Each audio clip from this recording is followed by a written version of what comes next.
Meine Damen und Herren, alles nebenaus, links drüber und mir scheißegal. Wir sind wieder da, bei Metal Servola und ich sehe gerade, ich muss meine Frisur richten. Aber bei uns ist heute mega sicke Band. Sorry, der Joke ist richtig scheiße gewesen. Aber ich mache trotzdem. Bei uns sind Secret. Stellt euch doch schnell vor, wer von der Band ihr seid, was ihr macht und wie ihr heisst. Hallo, ich bin der Timmy und ich singe in dieser Truppe. Ich bin der Sandro und mache Gitarrenmusik. Ja. Ja, das ist sehr gut. Das ist doch super. Dann haben wir das schon mal abgerastet, dann können wir jetzt heim. Alle miteinander. Das ist bis zum nächsten Mal. Nein, ihr seid ja von Secret und ihr macht Gitarrenmusik. So, könnt ihr es mal genauer beschreiben? So ein bisschen wie, weil der Ricky und ich kennen euch ja schon. Haben euch glaube ich auch schon 1-2 Mal live gesehen. Aber für jetzt jemanden, der einfach euch noch nie gehört hat und noch gar nichts mit euch kann anfangen, wie würdet ihr euch ganz schnell so kurz die Tinder-Biografie beschreiben? Geil. New Metal Part mit Hardcore. Nice. Voll eine bisschen moderne Version von New Metal quasi. Voll. Und wie würdet ihr uns beschreiben? Ja, eigentlich genau wie das. Genau wie das hätte ich jetzt gesagt. Vielleicht noch fast ein bisschen mehr noch ein bisschen mehr Rap-Metal wie New Metal, aber das ist jetzt ist eigentlich wie... Wo liegt die Grenze, ist die Frage, oder? Wo hört New Metal auf, wo fängt Rap Metal an? Das ist jetzt natürlich die Frage, weil wenn du jetzt sagst, dass Bloody auf New Metal ist, dann wird eigentlich fast nicht gerappt. So, ich habe das Gefühl, Gesang. Das ist der Gesang. So ein bisschen wenn du New Metal ist mehr so... Singgesang. Oder halt einfach die Musik. Also, du hast mal der Grunddings ist einfach, die Musik muss relativ bouncy sein. Viel Hip-Hop-Einfluss haben. Nicht einfach Durchblast-Beats. Ja. Und dann kommt es darauf an, was der Gesang macht, ob es eher ein bisschen mehr ins Rappige reingeht oder mehr ins New Metalige. Alright. Weil Linkin Park macht zwar auch sehr viel Rap, aber ich würde es nicht als Rap-Metal bezeichnen, sondern mehr als New Metal. Was auch wieder absolut meine komplette Aussage von voran in Frage stellt. Linkin Park hat gestartet, wo es noch kein Rap-Metal gegeben hat. Also wegen dem sind es New Metal. Das stimmt. Wahrscheinlich. Das könnte sein, ja. Das macht Sinn. Aber ja, interessant, das mit dem Hardcore-Part habe ich nicht wirklich aktiv gedacht, aber du hast recht, absolut. Ja. Voll. Ja, so ein aggressives, hässiges ist so ein bisschen der Hardcore-Part, so. Definitiv. Würde ich sagen. Ja, es ist jetzt nicht so, dass ich das als die Hauptkomponente würde bezeichnen, aber es ist definitiv rum. Ein bisschen. Einfluss. Ja, wie lange gibt's? Das ist verdammt gefährlich. Ja, wenn du mir nichts Gescheites gibst, um das Glas anzustellen, kann ich nicht so viel. Ja. Wie lange gibt es jetzt Secret? Offiziell gibt es uns seit 2015. 14? 12. Du hast vorhin gerade gesagt, dass wir im 12 das erste Album rausgebracht haben. Jetzt im 13. Ja, 2012. Ja, genau, 2012. Ja. Alright.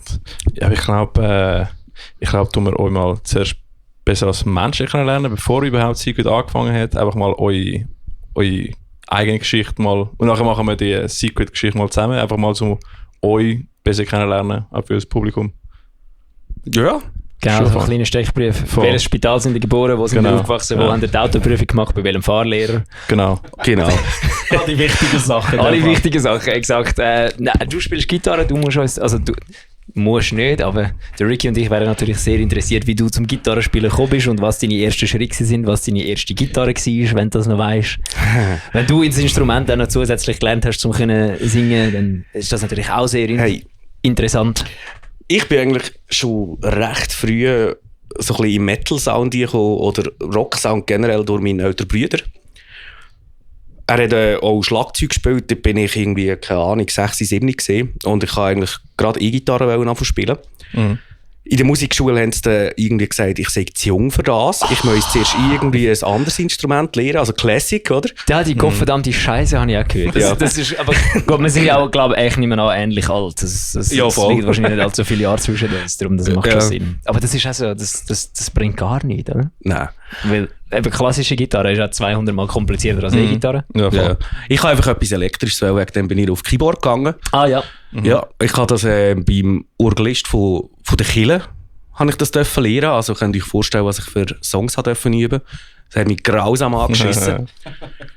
Und dann irgendwie mit 9, 10 herum habe ich dann wirklich direkt E-Gitarre lernen, ohne das Klassische. Habe ich natürlich gemacht.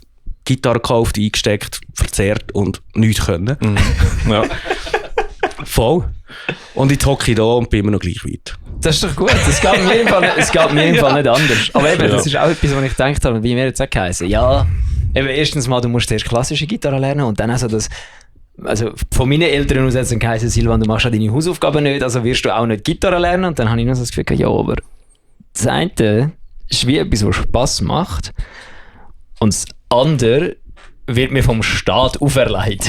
Ja, fühle ich voll. So irgendwie vielleicht, also wenn jetzt irgendjemand zulässt und ein Kind hat. Gut, heutzutage ist es ja nicht mehr so, glaube ich. Heutzutage kann man nicht, lernt man alles gerade direkt, wie man es will. Ja, voll. Das ist ja richtig so. Aber in dem Fall hast du effektiv Musiktheorie einmal noch kurz ein bisschen können wegen dem Keyboard. Ja, voll. Also Noten lesen kann ich eigentlich heute noch nicht. Das habe ich auch dort schon in der Musikschule gesagt, auf das habe ich keinen Bock, ich wollte einfach spielen. Ja. Und meine Gitarrenlehrerin dazu mal hat das easy gefunden und gesagt, also gut, ich zeige dir halt einfach das Zeug so das korrekte Instrument für das. ja, voll. So habe ich eigentlich angefangen und bevor ich den ersten Ton wirklich spielen auf der Gitarre, habe ich mit meinem Bruder und bis vor kurzem eigentlich auch unserem Bassist eine Band gegründet. So richtig eine coole Deutsch-Punk-Band namens Abschaum. Boah! Yes! Boah, warte, jetzt hast du es fast aufgemacht. Deutschpunk ist ja absolut mein Forte. Ich liebe Deutschpunk. Und Abschaum ist ein absolut stabiler Deutschpunk-Bandname. Ist schon, gell? Das ist wirklich, also wenn du eine Rangliste mit der besten Deutschpunk-Band nehmen musst, aufzählen, ist Abschaum sicher in der Top 10, würde ich jetzt gerade sagen. Ja, also es hat wirklich gerade schlecht tönt. Perfekt. Voll. Hat es schlechter tönt als Kotzreiz? Ja, im Fall. Ja, aber gut. Perfekt. Das ist ja richtig. Voll. Hey, ja, dann haben wir ein paar Jahre so halb Musik gemacht. Also ich habe gleichzeitig auch so das Bier entdeckt. Also ist das Musik machen, ein bisschen Background gekommen. Das geht Hand in Hand bei schon. Ja, voll. Und mit etwa 12, 13 habe ich da meinen Nachbarn Timmy kennengelernt. Und es hat auch musikalisch gerade funktioniert und dann haben wir quasi gerade eine neue Band gegründet. Ja. Paranoid Mind. Zuerst haben wir... nein, Paranoid Mind war eigentlich unser dritter Name gewesen. Ganz als erstes haben wir die Ass-Face geheissen. Ah, stimmt. Ja, das hat es auch noch kurz gegeben, ja. Stimmt, dort haben wir noch ein bisschen moderneren Deutsch-Punk gemacht, aber auch Deutsch. Du hast ein bisschen Englisch. So ein bisschen angefangen, so, Ja. aber so eher schlecht als recht. Ja, voll. Und Also dann noch- wie heute. Wie heute. Immer noch gleich. Ja, voll. Ja, dann haben wir aus die S-Face und So geil. Paranoid Mind ein bisschen Punk machen. Und wir haben dann relativ schnell aber auch ein bisschen Hardcore für uns entdeckt und New Metal haben wir sowieso immer gelost. Und dann im 2011 haben wir mit einem neuen Drummer ein bisschen angefangen zu jammen. Und dann 2012 angefangen Secret gründen. Ja, weil wir halt ein bisschen mehr auch musikalische New Metal haben wollen. Ja. Voll. Welche Bands bist du am Hören gewesen, wo dir so ein Bild gezeigt haben, was du machen willst? Wieso haben wir sicher gelassen, vom Punk her? Ricky, absolut keine Ahnung, von was wir da reden gerade. Legendäre Deutsch-Punk-Band. Sure. Ja, eine von der grössten Bands, die es in Deutschland gegeben hat. I'll take your word for it. Das ist gut.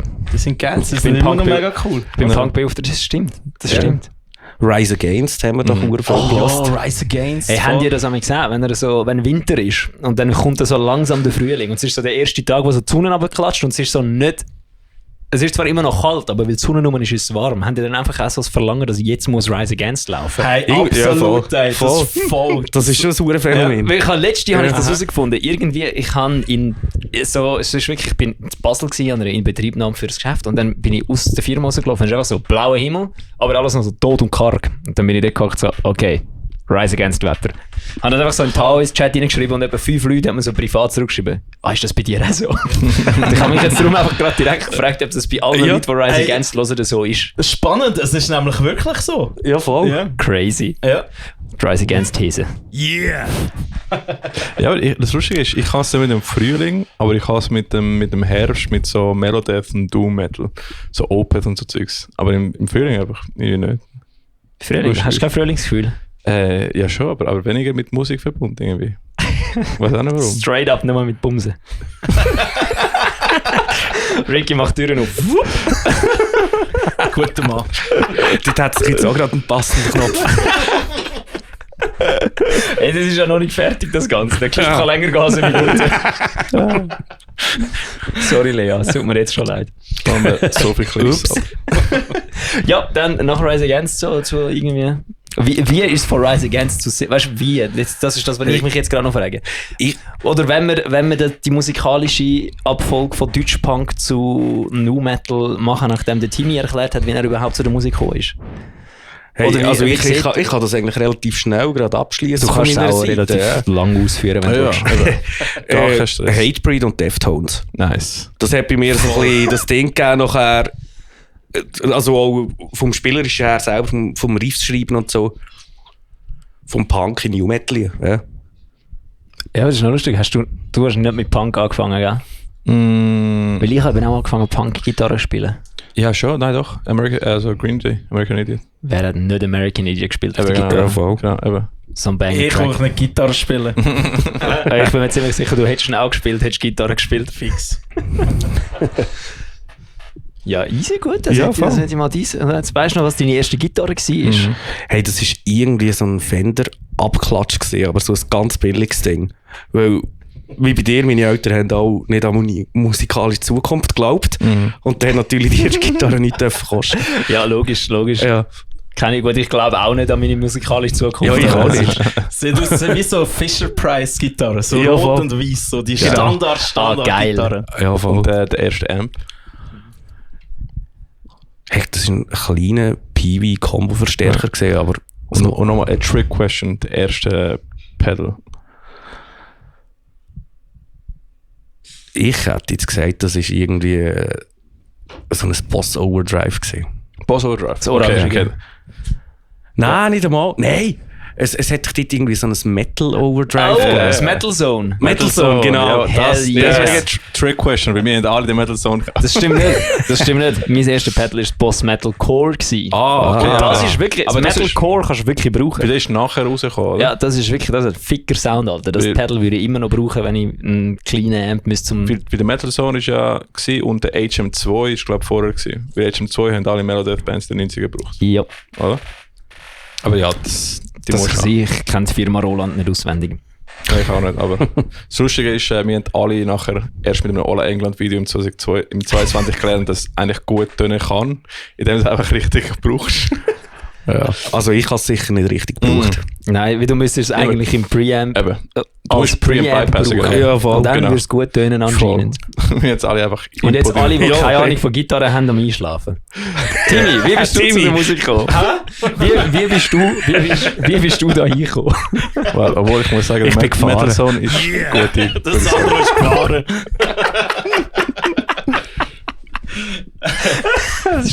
Ich liebe so gute kleine Zwischenwitze.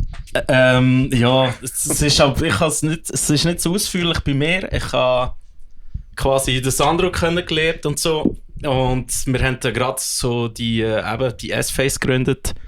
Und wir haben eben eine frische Band gegründet. Und ich wollte Ist es aber Assface oder die Assface? die S-Face. Das macht es Ja, besser. ja, Nur ja. Assface. Ja. Nur Assface. Nein, das war urbillig gewesen. Das ist aber die Assface. Ja, Hell nur yeah. Eis. Der erste Song hat sogar so angefangen, die erste Strophe. Hallo, hallo erstmal, wir sind die S-Face. Haben die noch Demos? Und ich glaube, ich würde das geil irgendwo. finden. Du hast noch irgendwo, Ich gell? habe die irgendwo auf Dropbox ganz tief versteckt. Ja, Ja, das Zeug bitte auf Bandcamp. Ja, voll. Das müssen wir wirklich machen. ja voll. So geil. Am Schluss wird es noch erfolgreich. Ja, sag nicht besser als jetzt. Ja, gut, wobei dort müsste es auch noch... Also, besser, also gut, da kommen wir sicher später drauf zu, aber ihr habt ja schon ein, zwei Sachen geschafft. Ja, aber ich bin dann so wie auf Source gekommen. Also dort haben wir uns kennengelernt. Ich wollte eigentlich zuerst Bass lernen, wo wir haben einen Bassist gesucht. Aber meine Eltern haben auch nicht an meine musikalische Karriere geglaubt. Sie haben keinen Bass mehr bekommen. Nein, ich hätte es nicht wollen. Ricky, kurze Frage, haben deine Eltern an deine Nein. Musik... Ich kann Ich glaube, genau die den Eltern hatten, die der Karriere geglaubt haben, haben nachher nicht weitergemacht.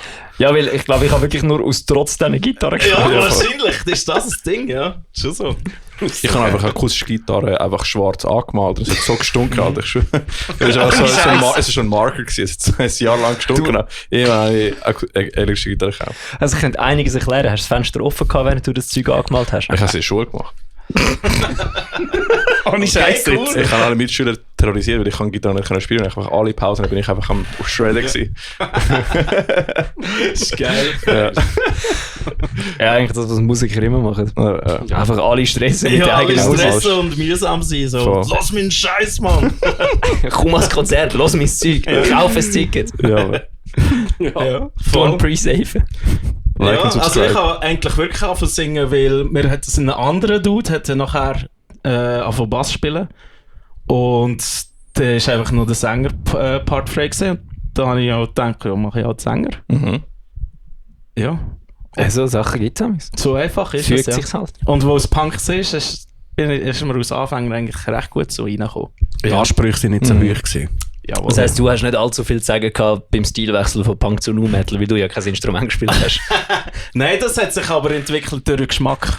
Halt. Also wir haben uns schon dort sehr beeinflussen lassen und haben uns ja eigentlich auch wegen Deftones sehr stark eigentlich entwickelt und so und ja. Was haltet ihr davon, dass Deftones jetzt grösser ist als ever? Sind ihr da voll all in oder sind ihr da kritisch, weil das jetzt alles modern ist und untrue? Hey, ich persönlich feiere natürlich die ersten Scheiben schon immer noch mehr als das neue Zeug. Aber du, Timmy, bist ja letztes Jahr schauen, oder? Und das sind voll der Killer gewesen, hast du Ey, gesagt. die sind absolute Killer gesehen. Ich habe sie richtig fett gefunden, aber sie haben auch einfach alle Hits und alle alten Sachen gespielt. Und brutal. Also ich habe es gefeiert as fuck. Ich finde die TikTok-Wellen so interessant im Fall. Weil jetzt gibt es auch mit Sludge, gibt es auch so Wellen. Crowbar hat auch 1 Million Monthly Listeners. Fucking, wer ist noch gewesen? Und sind alles, das ist ja letztes Jahr, habe ich das schon gesagt, das sind alles viel zu hotte Leute. Also wo So unrealistisch. Du kommst an so ein Konzert und es hat einfach nur hotte Leute in der ja, Halle fair. rein. Du bist früher bist an ein Konzert und hast gewusst, so, da innen hat es jetzt nur einfach so Stinkende der Männer. stinkende, bierbesoffene Abschaum von den Dings. Und Ja. Also wie ich so gehöre eine dazu. Sofaburg, wo steht, keine Mädchen erlaubt. Genau. Und ich gehöre dazu und ich finde das in Ordnung. Und jetzt laufst du drin und es sind einfach alle hot. So, the fuck is going on? Bei Deftones war es auch so gewesen, die wir Cover gemacht haben. Big Dick Pete, wie heisst der noch? Type O Negative. Type O Negative, genau. Das ist auch wieder explodiert. So, mit Ja. Deftones zusammen, Ja. oder? So Ja, mega voll. TikTok einfach mäßig gewesen, alles so 16-, 15-Jährige und so. Ist crazy. Ich hoffe jetzt einfach, dass sie auch wieder anfangen, gotische Bauten zu bauen und nicht nur Goths irgendwie die ganze Zeit auf TikTok sind. Das wäre schon wesentlich Ein paar geiler. Ingenieure haben es schon Wenn jetzt einfach so die 16-Jährigen einfach so alle sich am Studieren, was könnte man machen? So, ja, Goth ist geil. Architektur studieren, let's go. Ich würde es feiern. Es wäre schon geil. Also es wäre wesentlich geiler wie all die hässlichen modernen Bauten, die wir da haben. Ja, voll. Ja, unbedingt. Aber was sind so deine, also nebst Deftones, was hast du sonst noch gehört in der Zeit, wo du gefunden hast, als Vocalist, wo dich da irgendwie als Vorbild nehmen? Sicher Slipknot. Also ist nach wie vor eine von meiner liebsten Bands von früher. Korn, Limp Bizkit, Linkin Park, so die Sachen, Rage Against the Machine von dieser Zeit, System of a Down, eigentlich alle die härteren New Metal Sachen. So. Welches Slipknot-Album findest du am besten? Das Ottawa, oder wie heisst es? Iowa. Iowa. Danke. Das eine ist Ottawa, nicht in Kanada. Kanadische Das ist eine Coverband. Ich habe jetzt nur das Logo so vor meinem Account. Ja, ja, ja. Weißt du, wie ChatGPT, die Schrift kann es manchmal nicht so richtig adaptieren. Ja, irgendein Ort auf dem amerikanischen Kontinent ist es Genau, gewesen. das ist es gesehen. Iowa ist geil, ja. Finde ich auch. Okay, bin ich der Einzige, der die neuen Alben besser findet als die alten? Welche neue? Das, wo The Devil and I drauf ist. Das finde ich eben, ich feiere das Uhr, das Album. Das ist verdammt Wann gut. ist Ja, das? das ist geil. Ja, aber so neu ist das auch wieder nicht. Ja, Ich so hab- etwa 5-jährig. ja, Oder das so. ist... Das müsste in meiner Zeitrechnung...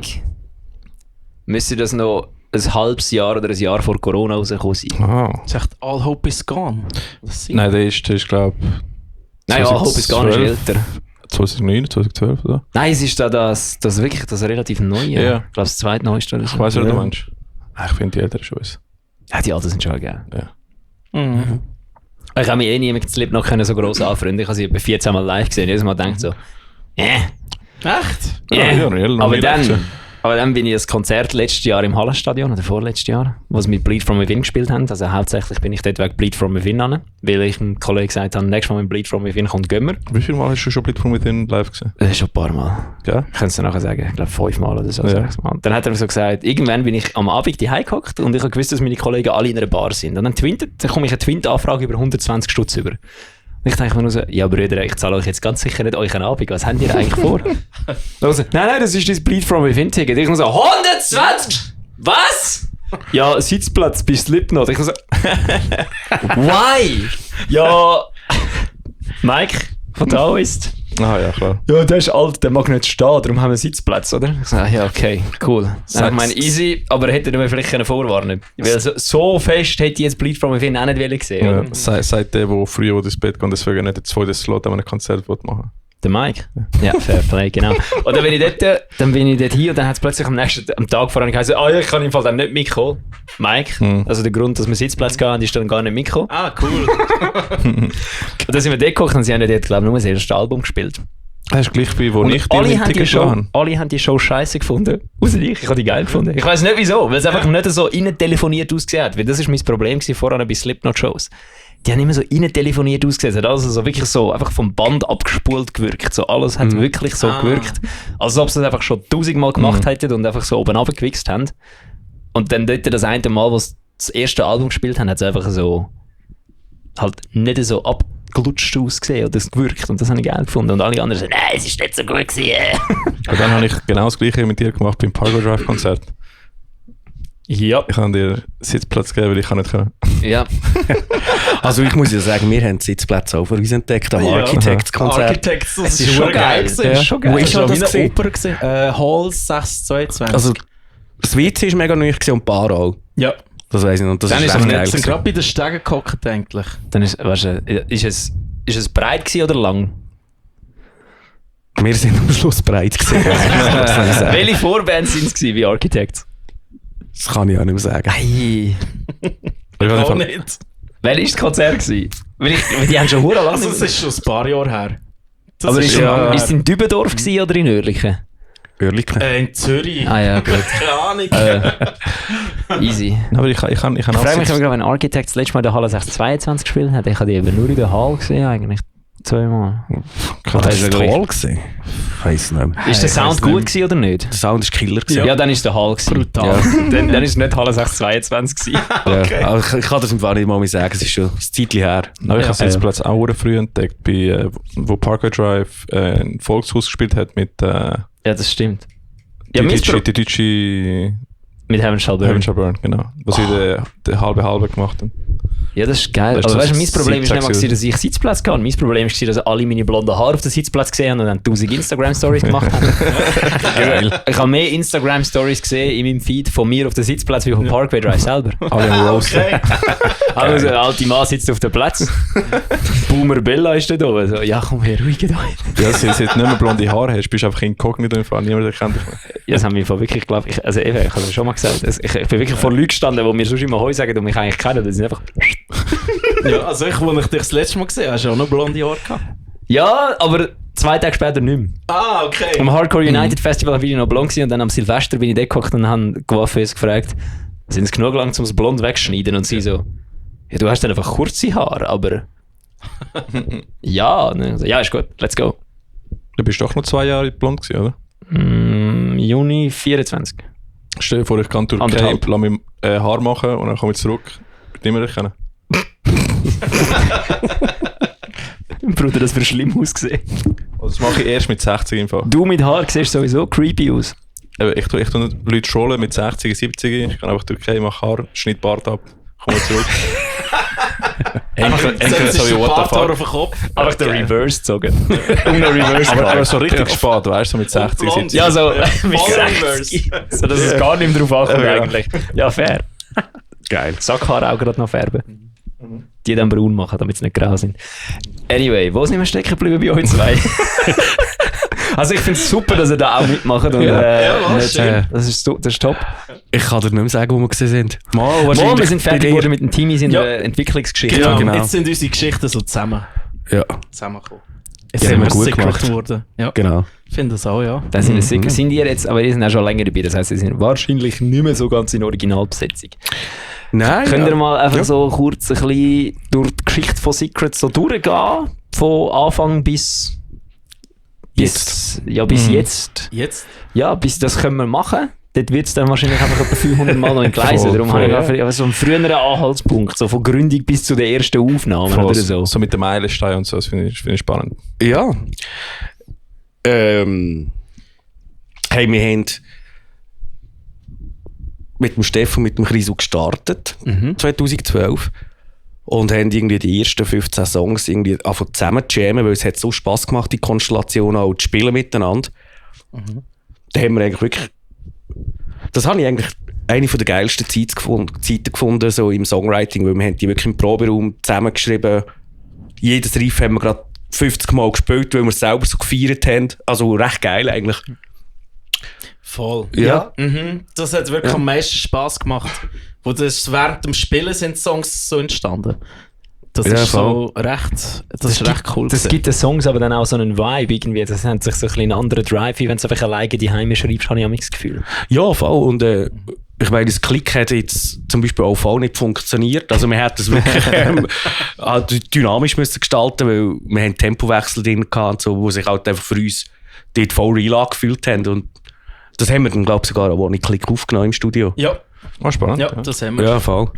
Wie oft sind ihr blöd angeschaut worden vom Sound-Engineer, als ihr ihm das erklärt habt? In den USA SOS Basement Studio. Der Sebi. Ich glaube, er hat es nicht so gefeiert, ja. Ja. Ich glaube, das war recht ein Thema gewesen am Anfang. Ja, voll. Wo wir mit dem angefangen haben. Das war recht ein schwieriges Thema gewesen. So vor allem für Schlagzeug. Dann sind das sicher einer der ersten Kunden vom Sebi gewesen. Oder ist er schon dabei? Also, ich glaube, Devil's Rage und Face the Front, die haben uns empfohlen, oder haben uns den Sebi empfohlen gehabt. Ja. Alright. Ja, wir haben die Alben noch von ihnen beiden eigentlich recht geil gemischt gefunden, ja.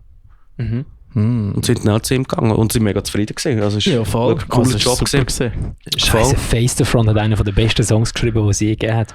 Welcher? Oh man, heißt der Secret Places? Oder? Oh ja, All My Secret voll. Places. Oh man, der ist so der ist brutal. richtig geil. Den finde ich auch richtig Front geil. sagt mir gar nicht im Fall. Du kannst Face the Front... Wie haben die vorher geheissen? Die haben doch noch einen anderen Namen gehabt. Ich weiß es nicht. Also... der Song ist wirklich brutal. Das weiss ich nicht mehr, aber mit denen haben wir früher auch recht viel zusammen gespielt, Luzernamen. Ja, voll. Gibt es die noch? Nein, leider nein. Ricky, ich schicke dir jetzt das Lied und du musst das nachher Ja, hören. das ist nicht mehr wunder, weil ich habe von noch nie gehört.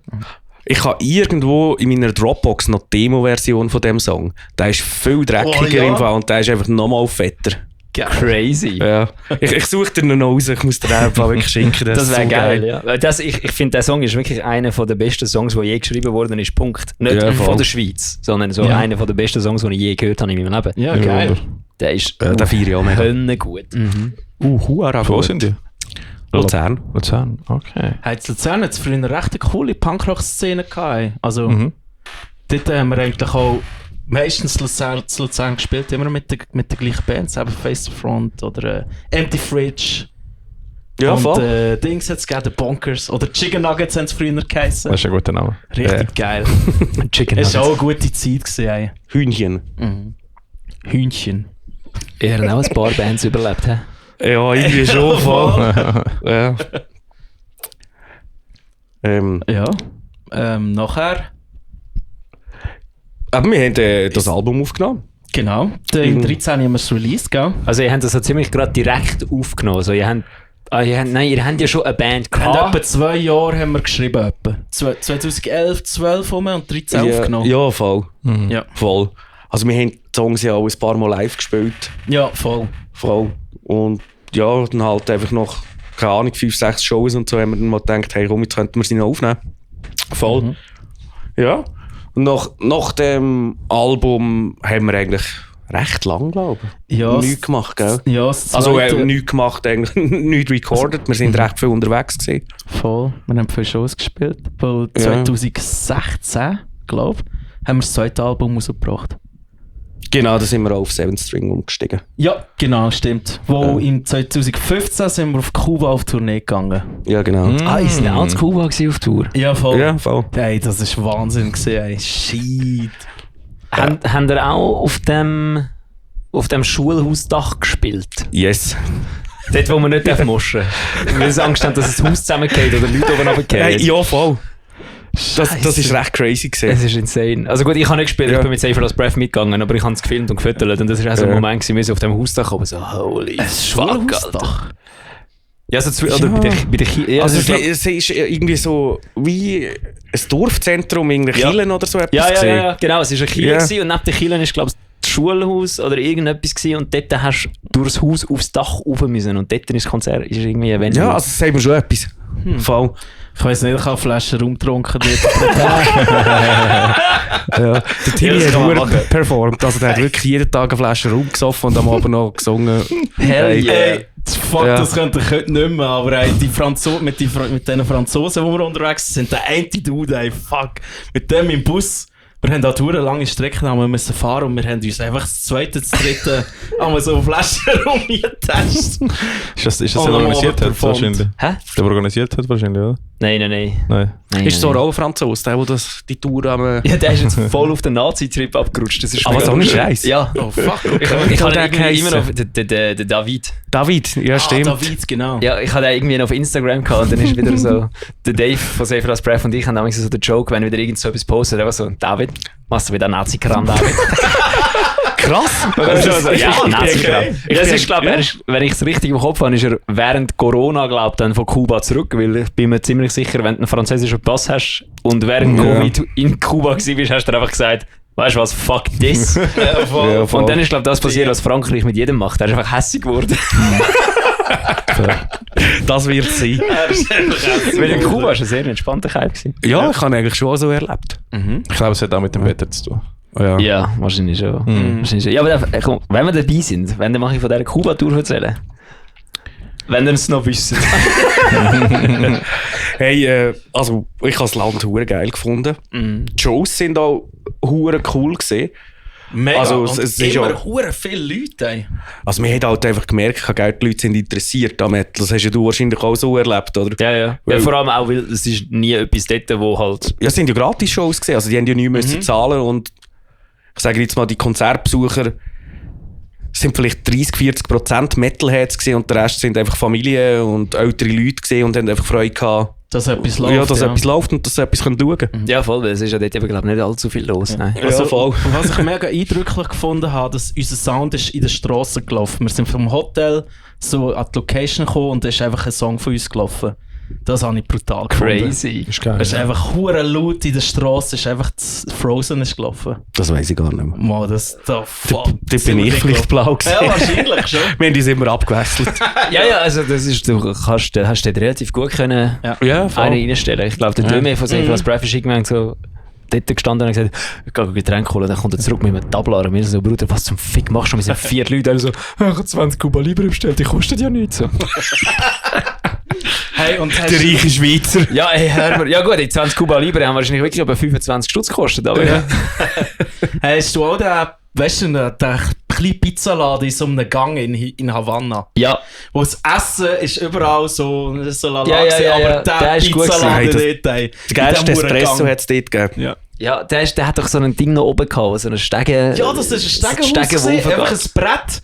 Und dort hat er Pizzas gemacht. Ja, Wahnsinn. ja, der ist geil Richtig. gewesen. Boah. Der gerade vis-à-vis vom Markt, oder ist das gewesen?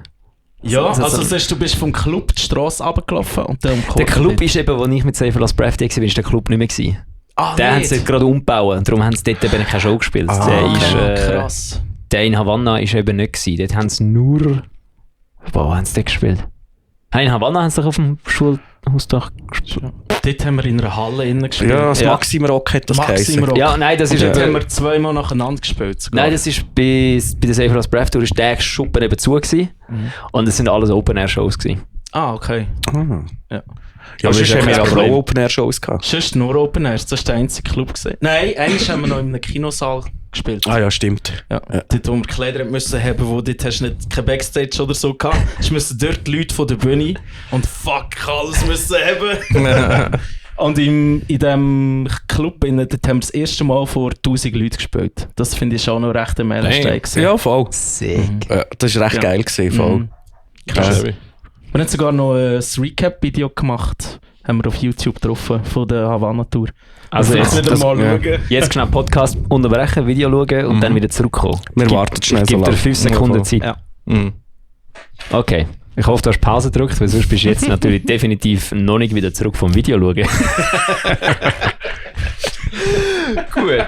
Also, ja, nein, habt ihr auch irgendwo noch Sticker hinterlassen, so, wo man noch könnte finden in so 100 Jahren? Weil ich habe, der Seifras Breath ist mit einem Australier da gewesen und der hat gesagt, seine Homies nehmen damals Bilder von den Hotels ab und malen dann dahinter irgendetwas und hängen das Bild wieder auf. Und dann haben wir bei ihm im Hotelzimmer haben wir das gecheckt und haben wir quasi das Bild weggenommen. Dann ist einfach ein Knock-Knock-Sticker gegangen. Was? Ohne Scheiß? Ja, ohne Scheiß. voll geil. Ohne Scheiß, es ist einfach Cool. ein Knock-Knock-Sticker gegangen und ich schaue ihn noch so an, also, das glaubst du jetzt What nicht. the fuck, ey. So, das ist eine Schweizer Band von dem Sticker. Und dann so, wieso hat es so viele Schweizer Bands? Ja, voll. Ich weiss gar nicht, welche Schweizer Band mit dem angefangen hat. Aber es ist dann fast jedes Jahr ist eine Es muss, Schweizer Band ja, gegangen. es ist ja, glaube ich, Valetudo ist der gewesen, ihr sind der gewesen, Seifras Breath ist der Ist gewesen. Sanity auch da gewesen? Ziemlich sicher ist ein Ja, Sanity Insanity ist auch der gewesen, sicher ja. auch mal der gewesen, die sind ja Überall. überall. Übriu sind Ja. da die gesehen. Mhm. Es ist wahrscheinlich irgendeine von euch Luzerner Hardcore-Bands gewesen. Ja. Mhm. Irgendeine von denen muss das gewesen sein. Wer ist die erste? Das müsste man mal herausfinden. Ja. Ja. Aber es gibt auch viele Schweizer Bands, die die Südostasien-Tours machen und so. Ja, voll. Ja. Das auch, das habe ich auch gesehen. Haben die das mal gemacht? Nein. Ja. Nein, das haben wir nie gemacht. Ja. Aber ich weiss nicht, mit Sanity haben es gemacht, People That the Fair haben es gemacht. Und sonst noch ein paar. Japan-Tours gibt es auch ein paar. Schon. Ja, ja.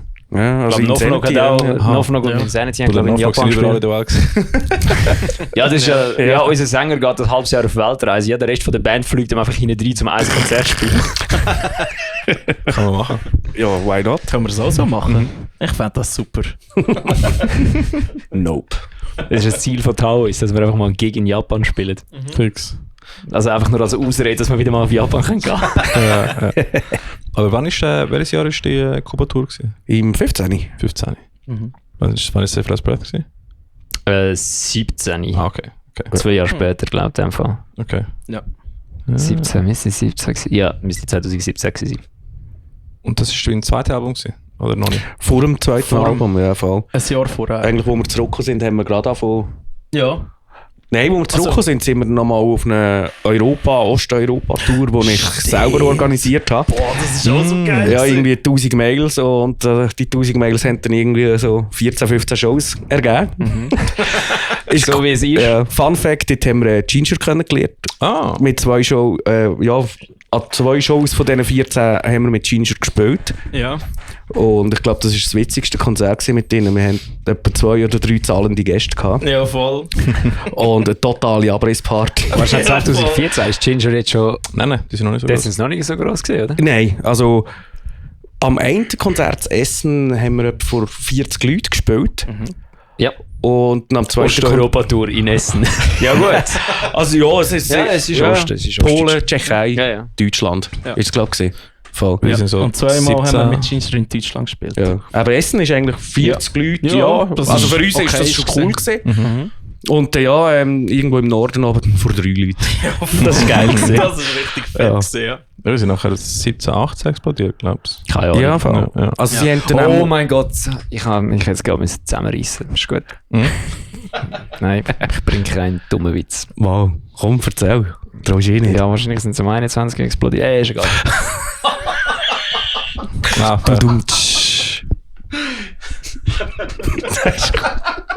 Ist 21 oder 22? 21. 21. Das ist geil gewesen. Fair. Wo man als Füßchen hast verdient. Ich bin dagegen, ich bin sehr dagegen, aber den Witz habe ich müssen bringen. Ja, voll. Das ist meine Duty als Hobby-Komödiant. Ich habe gemeint, es war 22, aber dann... Was ist 22 gewesen? Wo Ginger explodiert. Putin hat 21 angefangen. 21 gewesen. Alright.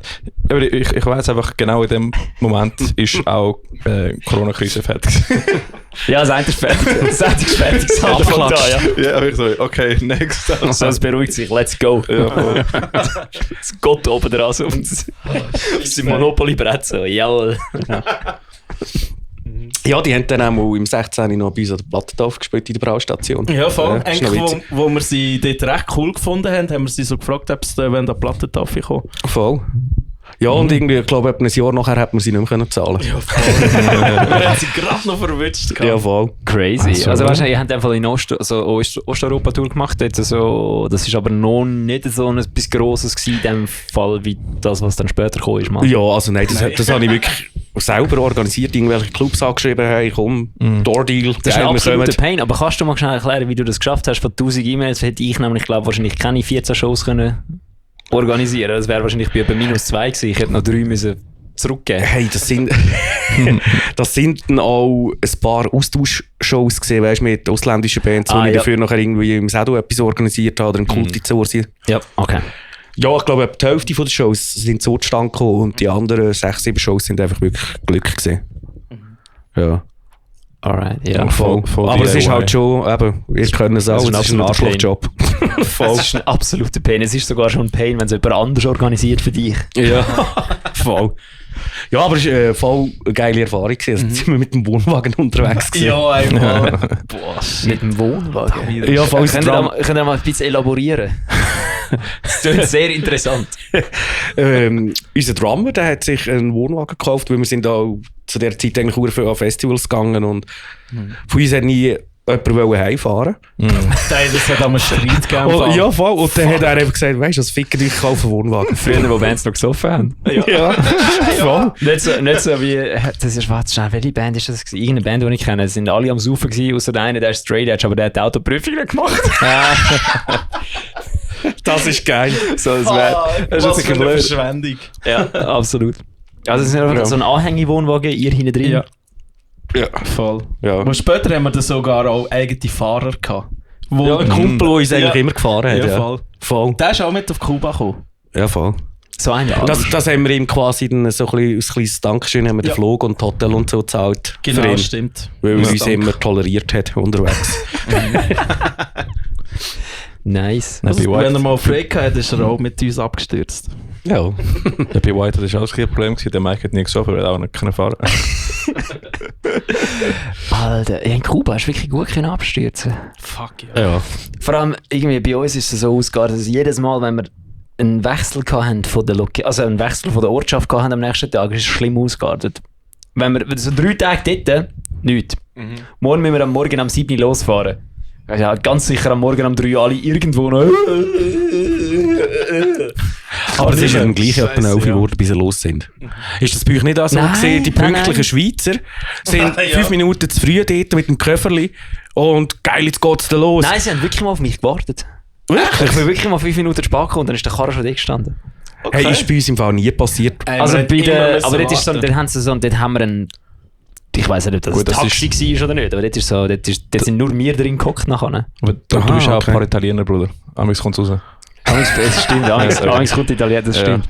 Ja, also ne, bei uns ist wirklich, wir sind halt dort wirklich die Oberschweizer gewesen, oh nein, wir müssen pünktlich sein, oder? Dann sind wir dort vor dem Hotel gestanden, haben ins Hotel geschaut, die Franzosenband sind noch an der Bar gehockt, noch am Bier saufen. Ja, logisch. Und die kubanischen Helfer sind wahrscheinlich noch am Pennen gewesen. Und da muss ich ehrlich sagen, wir haben am Anfang ein bisschen Mühe gehabt. So, fuck, wieso kommen die alle zu spät, das nervt. Aber so nach 3-4 Tagen sind wir nachher halt... Ja, irgendwann Dann bist du ja, 3-4 Flaschen sind- rum. Ja, voll. Latino Time. Das ist Genau. Ja, voll. Ja, wir haben das Ding Latino-Time. Genau. Fuck, und wir haben nur einen Tag gehabt, wo wir am Strand hätten können. Und an dem Tag bin ich so sick gewesen. Du hast einfach die Karte vom Leben gehabt. Ja, und übelste Karte vom Hey, Leben. und wir haben eine schöne kleine Villa gehabt. Wirklich, wenn du aus dem Haus bist, hast du eigentlich wie so einen kleinen Dschungel gehabt, etwa 50 Meter tief. Und wenn du durchgelaufen bist, bist du einfach an einem einsamen Strand gewesen. So wie du es dir vorstellst. Boah, irgendwie so. geil. Hey, und jetzt sind wir ganz allein gewesen, wunderschön. Ohne Timmy, der ist am Kotzen gewesen. Ich bin im Kotzen gesehen und fuck, ich habe so gelitten. Hey, In ja. der Hölle dort. Ich hatte so Medizin gehabt, kein Wasser. Und einfach Flaschen rum und so Medizin. Oh.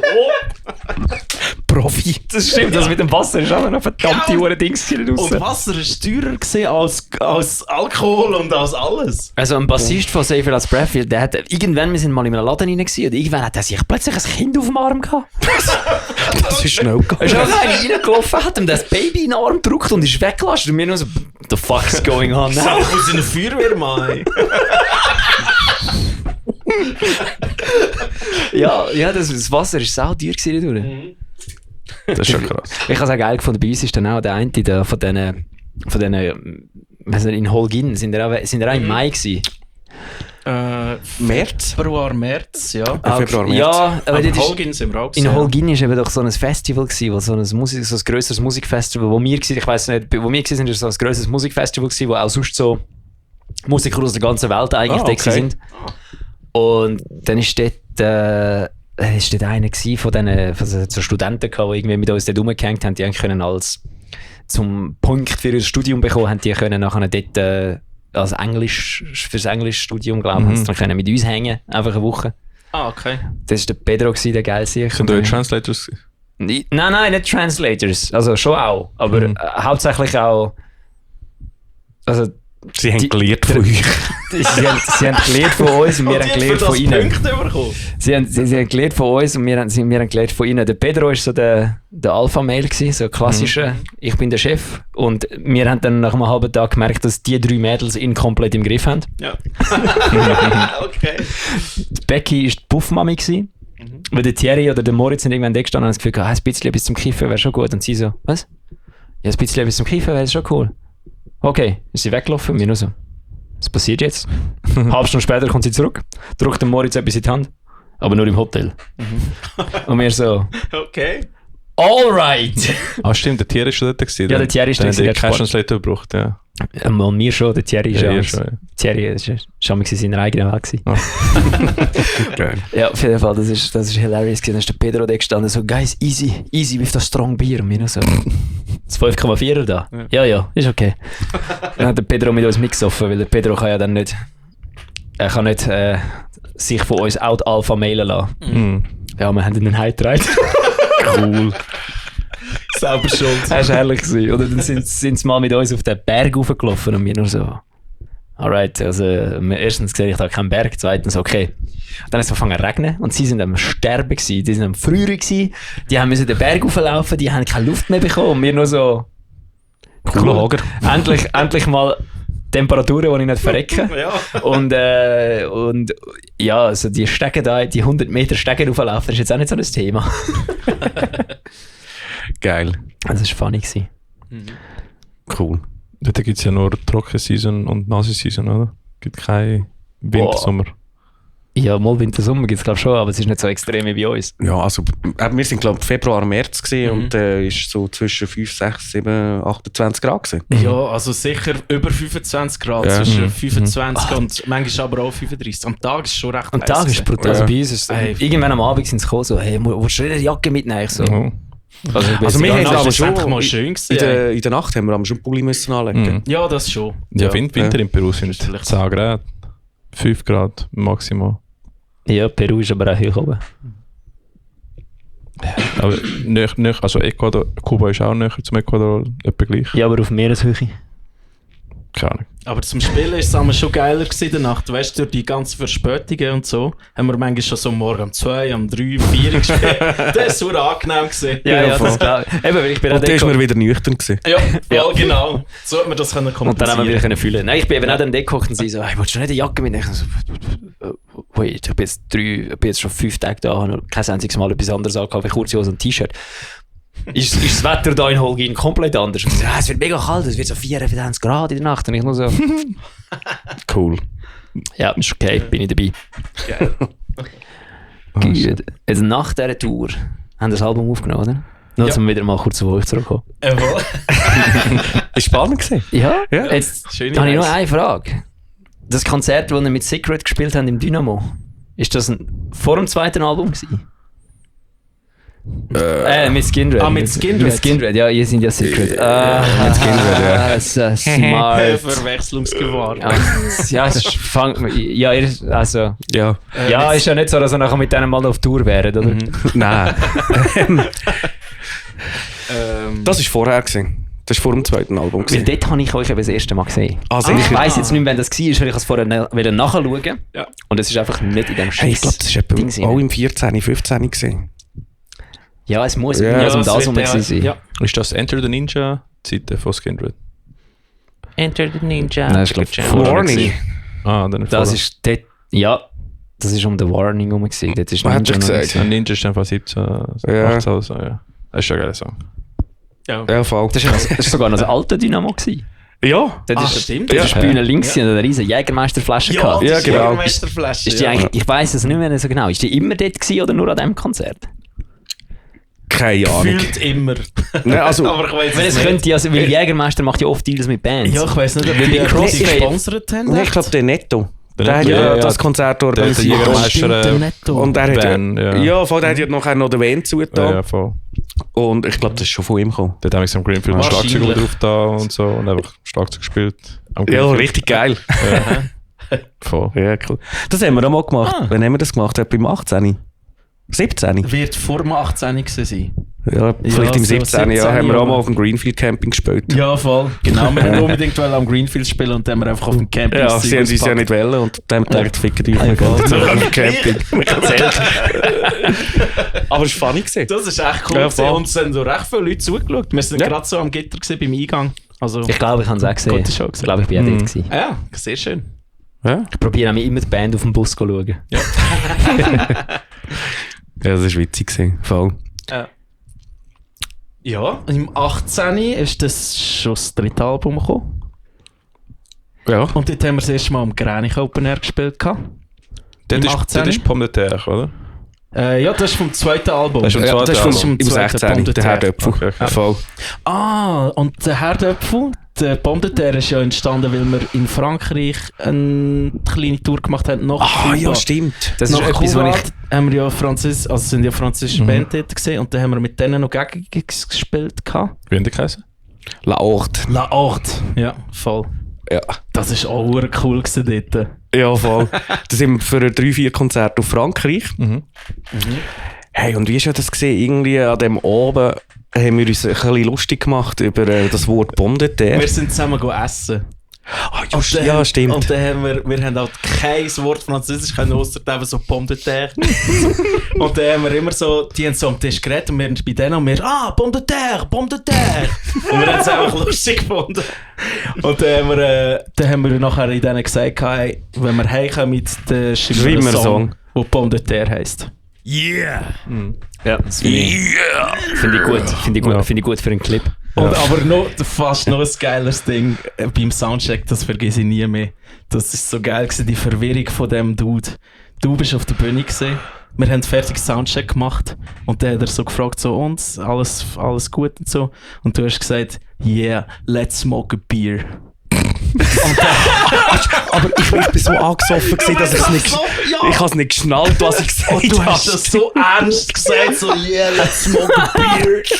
Und der Dude hat dich nur so lange angeschaut. Es ist so 4 Sekunden ruhig gewesen und nachher haben alle einfach aber lachen. Hey, das ist so geil. Und du hast es immer noch nicht gecheckt. Der Sounddude hat sich wahrscheinlich so gefragt, so, will ich jetzt etwas sehen, was ich noch nie in meinem Leben gesehen habe? Oder? Let's smoke a beer. Das ist so cool. Ja, seitdem brauchen wir die Aussage regelmässig. Ja. Geil. Finde ich gut. Ich glaube, Und die, der Tee und Habe ich let's gut smoke a gefunden. beer. ich glaub, die impliziere ich jetzt auch in meinem Leben. Das ist wieder Mauro von Defender. Thomas sind es noch Defender gewesen. Hat Damals, das ja. Wort- hat das Wort zernichtet erfunden. Zernichtet. Wow, das ist aber auch geil. Das ist eine Kombination aus zerstört und vernichtet. Und ich finde, das ist Da haben wirklich wir Uhren zernichtet. gut. Geil, danke Mauro. Dankeschön. Das ist gelernt. Das ist wirklich, muss ich sagen, das ist eines der besseren Wörter, die ich je gelernt habe. Das ist Wahnsinn. Also hättest du mir gesagt, das ist im Dictionary, hätte ich es geglaubt einfach. Ich bin immer noch sicher, dass man es wirklich... Weil du musst nicht erklären, was es ist. Ja. Ja, Ja. es erklärt sich Es selbst. erklärt sich von allein. Wenn du die 2 anderen Wörter kennst, ist es einfach... Ja. Geil. Zernichtet. Finde ich super. Einfach die deutsche Sprache haben wir erweitert, das ist super. Ja, voll. Ja, Wir arbeiten dran. Die deutsche Sprache muss erweitert werden, die sicher haben. Mhm. Das langes Gefühl, kann sie sagen. die Sprache der Dichter und Denker, das muss man jetzt wieder mal ein bisschen oben runterholen. Da. Hast du dein Gerät? Mein Gerät habe ich da, Dein ja. Gerät zum Bier aufmachen? Ich habe mein Bieraufmachgerät da, ja. Kannst du mir das Bier geben und aufmachen? Jetzt kommt dann so ein Deutscher, das ist kein Bier. Das ist IPA, alkoholfrei. handwerklich gebraucht. Ah, ja. Dolden Null. Bin ich im Migratler gesehen, hat ich geholt. Denk. Mit fast ohne Alkohol. Dolden 0. Ist gut, danke. Handwerklich. Ja, komm, sonst mach ich. Ich nehme eins. Deutschen Reinheitsgebot. Danke. Das ist also wirklich ein Reinheitsgebot. Es tönt wie richtig. Ja, wir sind jetzt auch noch ein ASMR-Channel da. Cheers. Yes. Jetzt müssen wir nur noch ein bisschen mehr Ausschnitt zeigen und dann kommen Klicks. Ja, da sind wir kurz vor dem 3. Album gesehen, gell? Ja. Und das ist im 18. Das Mikrofon hast du vergessen. Das Mikrofon. Kaum kennt er dem ein Bier, vergisst er alles. Let's smoke a beer. Darum kann ich live, wenn ich singe, nicht mehr Bier trinken, wo nach Koordinationsverlust. Das ist, Hey, ich bin heute Morgen aber auch in der Schule gehockt und habe meine Maus genommen, um einen Schluck davon zu nehmen. Von dem her. das ist geil, das sind zum ersten Mal. Cool. Also lieber das als Ziggy rein tun im Mund. Nein, wie war es? Ich habe mal. Das war sogar der Netto, glaube ich. Wo, glaube mit dem Ziggy am Spielen war und nachher einfach umgekehrt im Mund rein da hat. Ah, ja, das ist ja gut. Ja, das Ja, war funny. Aber weißt du, wenn du am Bier trinken bist und am Rauchen, stattdessen einfach Ziggy in den Arsch. Einen Schluck von der Ziege nimmst. Ja, Ja, kannst Bier rauchen. ja, kannst Bier rauchen. Ja, voll. Siehst, So das macht geil. schon Sinn. Das macht schon Sinn. Aber jetzt mal Das macht schon Sinn. Ja. Sorry, ich brauche kurz 2 Minuten zu kriegen. Tu das weg mal. Wie geht's bei High School Musical? Als Bestes war, hätte ich nicht gesagt, hättest du einfach nichts gemerkt. Ja, ich hätte es auch nicht gemerkt. Ich wäre den ganzen Rest vom Podcast einfach so am Reden gewesen. Und das wäre auch geil gewesen. Also wäre wirklich geil gewesen. Du Ja. hättest dann einfach müssen durchziehen. Ja, Das wäre dann einfach so ein Practical Joke gewesen. Ja, voll. Wo sind wir stehen geblieben? 2018. Konzert Skindred und dann noch ein drittes Album. Irgendwie so. Ja, genau. Ja. Was mich auch wundert, so die Konzerte und oder Tours, die ihr so zwischen dem 2. und 3. Album gemacht habt. Wir haben schon ein paar grosse Konzerte gespielt, grosse Bühnen. Hey, ich sage jetzt gerade zwischen 16 und 18 haben wir eigentlich recht viel Do-it-yourself-Sachen gespielt. Das andere hat alles gegeben. Ja, dort habe ich eigentlich du hast echt hure das viel- Händchen für das gehabt. Dort habe ich hure viel selber organisiert, also Weekender, Touren. Mit halt- Mind Collision sind wir mal auf Tschechien. Und das ist auch gefährlich. das ist gewesen. Wahnsinn. Ui, ui, ui. gewesen. Das Ja. tut so, als ob ihr Storys hättet. Könnt ihr sie auspacken oder würdet Nein, wir- werden wir vom Land verschoben? Nein, also, ich meine, mit Michael Collision haben wir ja schon seit dem 12, 13 eigentlich so eine Bandbeziehung. Ja, seit ihrem ersten Album. Ja, voll. Also, wir haben ja sicher schon 20, 30 Mal mit denen gespielt. Voll. Früher wirklich regelmäßig. Ja, voll. Der Zug ist ja Oder nicht so viel weit weg gemacht. von Luzern, oder? Ja, voll. Von dem her passt Und ja ich schon. Ja, meine, und sehr romantisch. Secret und Mind Collision sind auch so wie die Nu-Metal-Bands, Aushängerschild von der Schweiz, sozusagen in den letzten 10 Jahren, habe ich das Gefühl. So, Ah, hör auf. Mal könnte man Ja. schon sagen. Ja, und es hat halt auch gerade mega gematcht mit diesen Herren. Voll. Ja. Und menschlich einfach. Wir sind hure gute Buddies geworden. Ja, voll. Und soundtechnisch sowieso. Und wir haben alles zusammen erlebt. Und Ja. Nein, das war cool. gewesen. Der Kraken. Ja, der Kraken auch. Kraken. weil ich Ja, meine, voll. ihr sind auch so Nu-Metal-Bands gewesen, in einem Meer von Metalcore-Bands, oder? Pretty much. Ja, Also es hat für- nämlich nicht Ja. so viel New Metal gegeben. Ja, das stimmt schon. Aber wie viel gibt es jetzt? Das Das ist- haben wir immer noch nicht so viel. Nein, weil das ist auch eine Zeit, wo Nu-Metal wirklich irgendwie nicht mehr so in war, sagen wir so. Dann ist halt Metalcore und Deathcore Ja, und das Ganze voll. entstanden. Und dann ist so, ist Linkin Park los, ist, wenn er erst anfängst Metal zu hören und nachher gehst du auf etwas Härteres, oder? Und jetzt habe ich das Also Gefühl... Secret. weil jetzt, Und Mind Collision. Ja, weil jetzt hat es so wie eine Resurgence von Nu Metal gegeben, habe ich das Gefühl. Ja, mich dunkt irgendwie auch der heutige Metalcore hat auch immer wie mehr New Metal Einflüsse. Ja. Also voll. so gewisse Riffs werden Ich glaube, es liegt einfach daran, groovig. weil alle Bands, die jetzt gross sind, gleich alt sind wie wir. Die Ja, haben alle, ja, die voll. haben alle Sehr Linkin wahrscheinlich, Park ja. gehört als Kind. Ja. Und jetzt so, ja, jetzt machen sie das. Mach jetzt so wie ein bisschen Back to the Roots mäßig Ja, Sound. Landmarks hat ja sogar einen Linkin Park Tribute-Song geschrieben eigentlich auf ihrem neuen Album. Und dort ist ja einer drauf, wo effektiv, wo ja. sie glaube auch, wenn ich das richtig im Kopf habe, haben sie die Demo auch Blinkin Park genannt. Ah, echt? Weil das Intro so Boxcar Racer-mäßig ist, also nicht Blink-182, die andere Band von diesen zwei. Ja. Das Intro ist so ein bisschen Blink-182 und der Rest vom Song ist so Linkin Park. Darum ist, glaube ich, der Demo-Titel von dem Song Blinkin Park gewesen. Das ist geil. Kreativ. Ja. Ja, kreativer wie gewisse Songtitel, die ich schon so rausgefunden habe. Ich muss wirklich überlegen, sonst Mind Collision, Secret, Freezes Dana, Eversis. Sonst komme ich wenig. Small District. Small District. Small District natürlich, ja klar. Aber sonst gibt es nicht so viel im Fall. Metalcore-Bands habe ich die irgendwie 30, 40 aufzählen. Ja, und von diesen 30, 40 haben sicher schon 55 wieder aufgelöst. Definitiv, ja. Und neu gegründet. Ja, Voll mit anderen Ja. Mitgliedern von den anderen Metalcore-Bands. Ja. Und dann haben die Oder wieder... vielleicht den Buchstaben umdreht zuerst und nachher den Namen.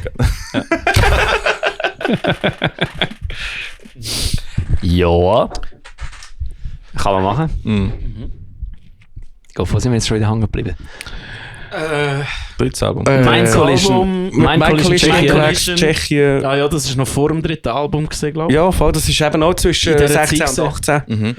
Jetzt haben wir eigentlich nur live gespielt, also hure viel live gespielt Ja, voll. und viel unterwegs gewesen. Es macht Ja. auch mehr Spass, wie Songs zu schreiben und aufzunehmen, oder? Ja, ich finde es eben schon.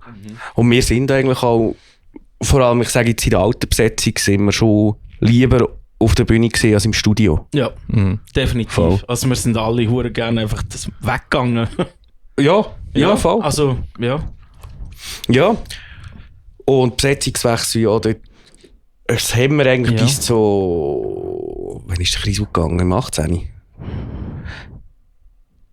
19, hätte ich gesagt. 19, Junge. 19, ja, voll. Ja. Mhm. Also bis...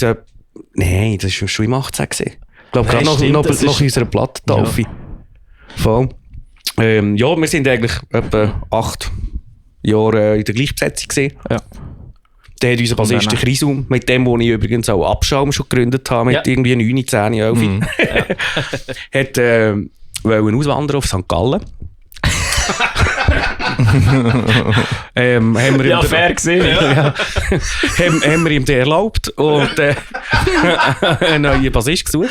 Ja, Voll, und dann haben wir den Grilli gefunden. ja. Ja. Haben wir uns frisch Unser Senior, verliebt. genau. Haben wir uns einen eingeflogen quasi. Ja, ein Österreicher. Ah, ne, ist das? Ja. So alt sieht er jetzt aber auch nicht aus. Er ist 47 geworden das Jahr. Damn. Ja, Stabil? ja. Stabil. Da hat er sich aber verdammt gut gehalten. Hey. Ja, ja voll. Ja, nein, der macht das gut. Er ist einfach nicht auf Kuba-Tour gewesen und Nein. bis am Morgen um 3. Nein, der hat sonst in Österreich schon genug Musikerfahrung gesammelt, sagen wir dem so. Ja, voll. Voll. Und nachher im 21 ist der Steff aus der Band gegangen. Und dann haben wir den Andi Ebenecker als Drum geholt. Ja. Genau, Ehemals Xordia. voll. Und ja, das ist vielleicht auch so ein bisschen der Spagat. Das sind zwei wirklich brutal gute Musiker. Und durch das haben wir irgendwie auch, wie jetzt bei den neuen Songs, vielleicht ein bisschen mehr Zeit im Songwriting auch aufgewendet. Wer ist der Andi, der Brüder von Pascal? Ja, genau. Ah, Genau. ist- Das sind die Beide Brüder. Drummers. Ja, voll. God damn. Und beide wahnsinnig gut. Ey. Ja, voll. Sehr lustig. Ja, voll. Stimmt. An der Ja. Lotrify-Platte haben sie ja müssen Swapperoo machen, glaubst du? Dort hat ja der Brüder vom Dings gespielt, wenn ich es richtig im Ja, Kopf habe bei weil wir euch. sind nach der Lotrify-Plattentaufe sind wir mit Mushroom Head am Monat auf Tour. Und Andi hat nicht mit können. Und dann haben wir halt gedacht, ja, dass sie in der Familie bleibt, nehmen wir den Brüder mit. Und das ist dann Das so ein niemand bisschen eine merkt. Warm-Up-Show gewesen, dass wir mal live spielen mit dem von der Tour. okay. Genau. Cool. Dann haben wir den Pesky mit auf Tour genommen. Ja, Ja. voll. Weil Pascal Haben wir macht mit dem Ticket to Nowhere, schöne oder? Zeit gehabt. Ja. Ticket to Nowhere und vor- Ghost Lights. Ghost Lights. Ist er jetzt noch? Ah, ist er, okay. okay. Ja. Voll. Ah. Ja, und der Andi ist von Xordia. Und jetzt Secret. Und jetzt Secret. Yes. Ja, voll. Ja. Stimmt. Im 22. sind wir auf Tournee gegangen, einen Monat lang mit Mushroom Head. Das ist auch richtig eine krass erzähl geile mal. Erfahrung gewesen. Ist das die erste grosse Tour gewesen? Ja, voll. Ja. Also die erste Tour mit Nightliner und professionellen Backline und alles. Also weißt du, wo man also halt so ja, richtig, voll. richtig mit den Grossen mitspielen. Ja, voll. Und das ist, irgendwie haben wir das halt verdammt gut verwünscht gehabt, weil Corona, alle haben voll Bock gehabt drauf, wieder an Konzerte zu gehen. Ja. Und wir haben es auch am Mushroom Head eigentlich so ein bisschen angemerkt, die haben auch brutal Bock gehabt. Wie ist es eigentlich dazu gekommen? Das ist über Nuclear Blast, glaube ich, gelaufen. Ja. Oh nein, Napalm. Wo sind sie jetzt auch? Ich habe es nicht mal angeschrieben und dann hat das irgendwie funktioniert. Voll. Oder gut. Ja. Haben sind Sie wir- die Tour schon vorher angekündigt gehabt, oder ist es noch nicht gewesen? Ich glaube, sie haben sie schon angekündigt Okay, gehabt und okay. wir haben auf das aber dann nachgefragt. Ah, Ja. So ist das gelaufen. Aber so Cold gemacht. Also, ja, gesehen, kommen da auf die Ja, Tour. voll. Ah, oder gut. Ja, voll. Das war eigentlich cool gewesen. Und da ist jetzt eigentlich auch eine rechte Freundschaft entstanden zwischen Mushroom Head und uns. Geil. Voll, also... Wir sind sie auch zwischenzeitlich, wenn sie wieder mal in Europa waren, sind wir auch sie schauen und haben sie besucht und so. Und es ist echt, Ja, warst du eigentlich immer in Kontakt. Voll. ja, immer ein bisschen in Kontakt und es ist cool. Es sind coole Leute. Ja, gut. voll. Nein. Und es war auch eigentlich mega herzig gesehen, dass sie das so ein bisschen gesagt haben, dass es eigentlich ihre geilste Tour war, auch so Ja, voll. menschlich, seit sie zusammen Musik machen. Ja, Mit- voll. Also Mit recht diesen 4 Ehre. angesoffenen Buben da. Ja, voll. Aber es ist eigentlich, nein, es ist halt wirklich cool gewesen. Und ich glaube, wir haben einfach den Zeitpunkt verwünscht, jetzt bei ihnen, weil sie halt auch so Bock hatten, wieder live zu spielen. Halt eben noch. Sind- Nach der grossen Pause. Genau. Voll. Sie sind halt jetzt große lange nicht in Pause. Europa gesehen und dann sind sie wieder vor Europa gekommen und es ist hure geil gewesen, auch mit den anderen, die auch noch dabei sind. Wer ist noch dabei gewesen? Scarlet Riot von England sind die. Auch sehr, sehr coole Band, mega ambitioniert. Brutal. Und wir haben es alle untereinander einfach so gut gehabt. Wir sind alle in einem Nightliner gesehen. Und es hat einfach gematcht. Das ist richtig cool gewesen. Es ist wie mit Freunden reisen Ja, gewesen. ausser die stinkenden Kleider von ihnen.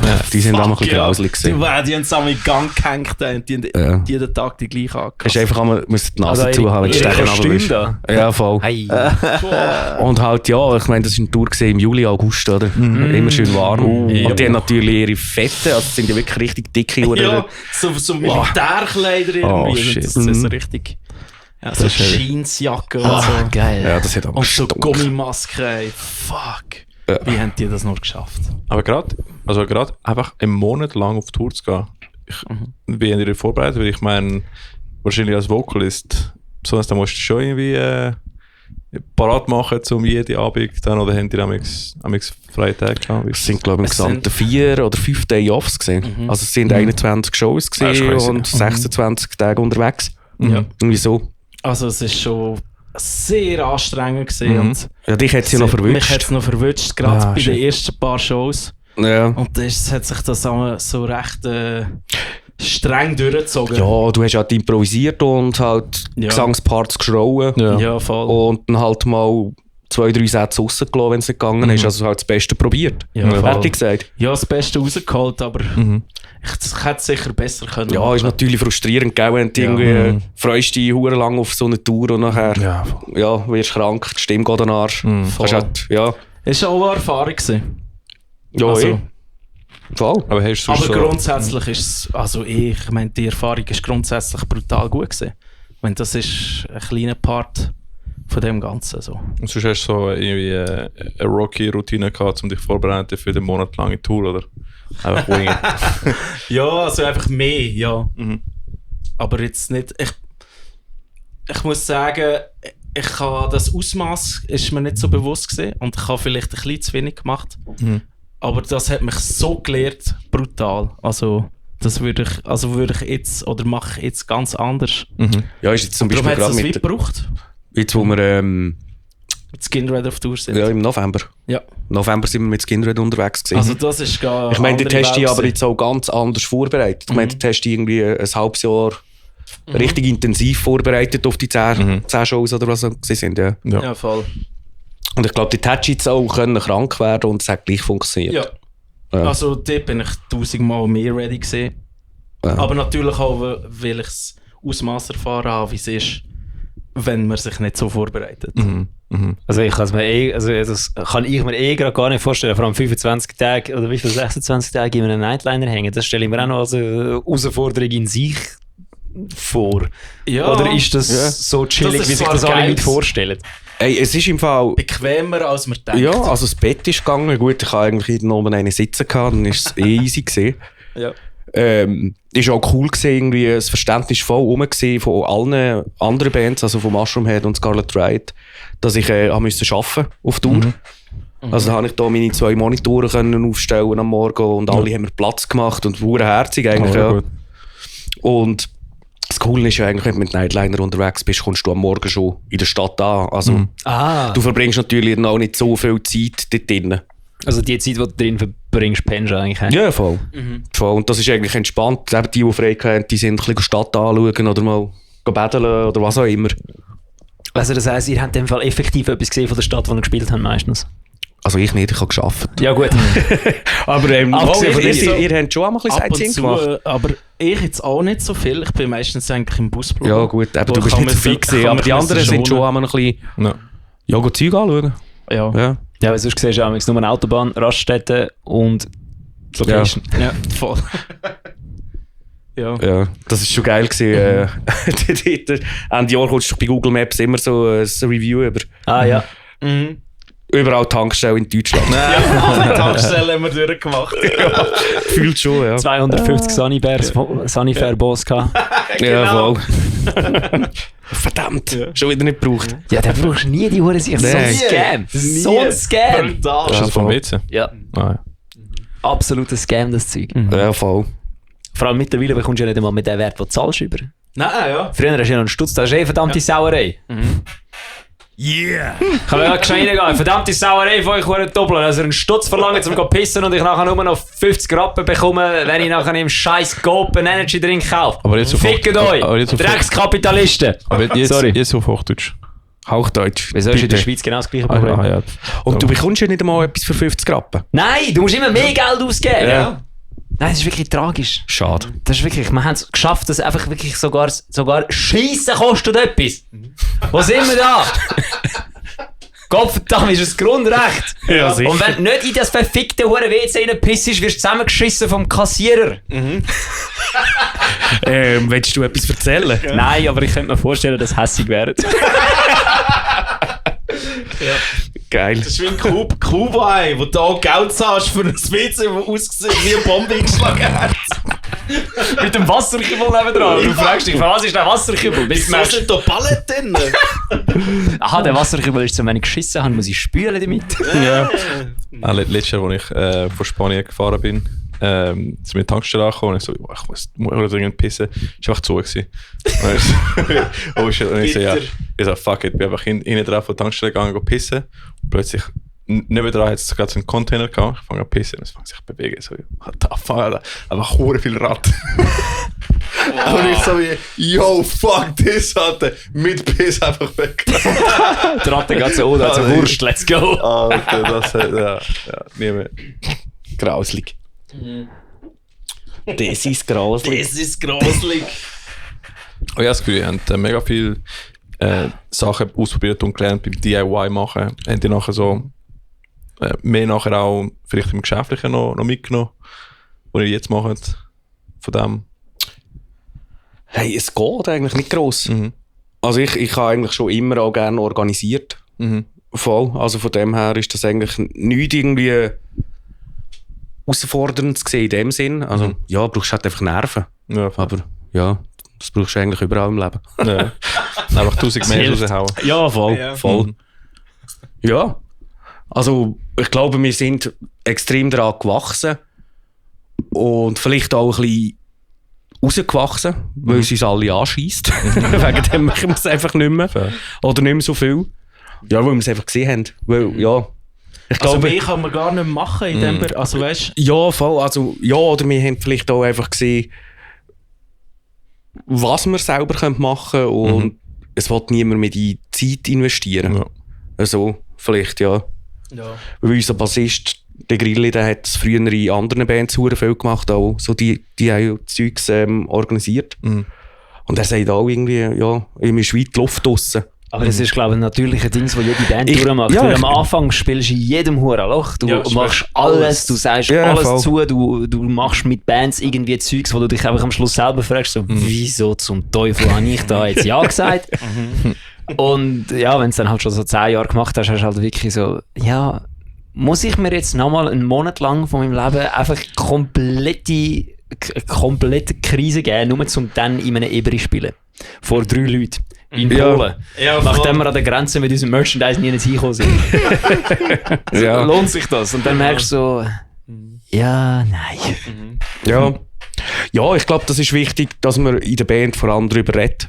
Dass jeder vom Gleichen redet oder zumindest auch jeder das Gleiche will. Ja, Voll. Und ich glaube, wir können schon sagen, dass wir das vorletztes Jahr hatten. Und wir haben zwar ein paar coole Festivals gespielt, am Masters of Rock haben wir gespielt, am Metalhead Meeting, glaube ich. Metalhead Meeting. Voll, also das sind hure geile Shows gewesen. Also, wo habt ihr eigentlich nicht gespielt? Ja. Es ist so, wie ich jetzt euch zulasse, sind die erfolgreichste Schweizer Band nach Pellfest momentan, wenn ihr so, was ihr Shows spielt. Ja.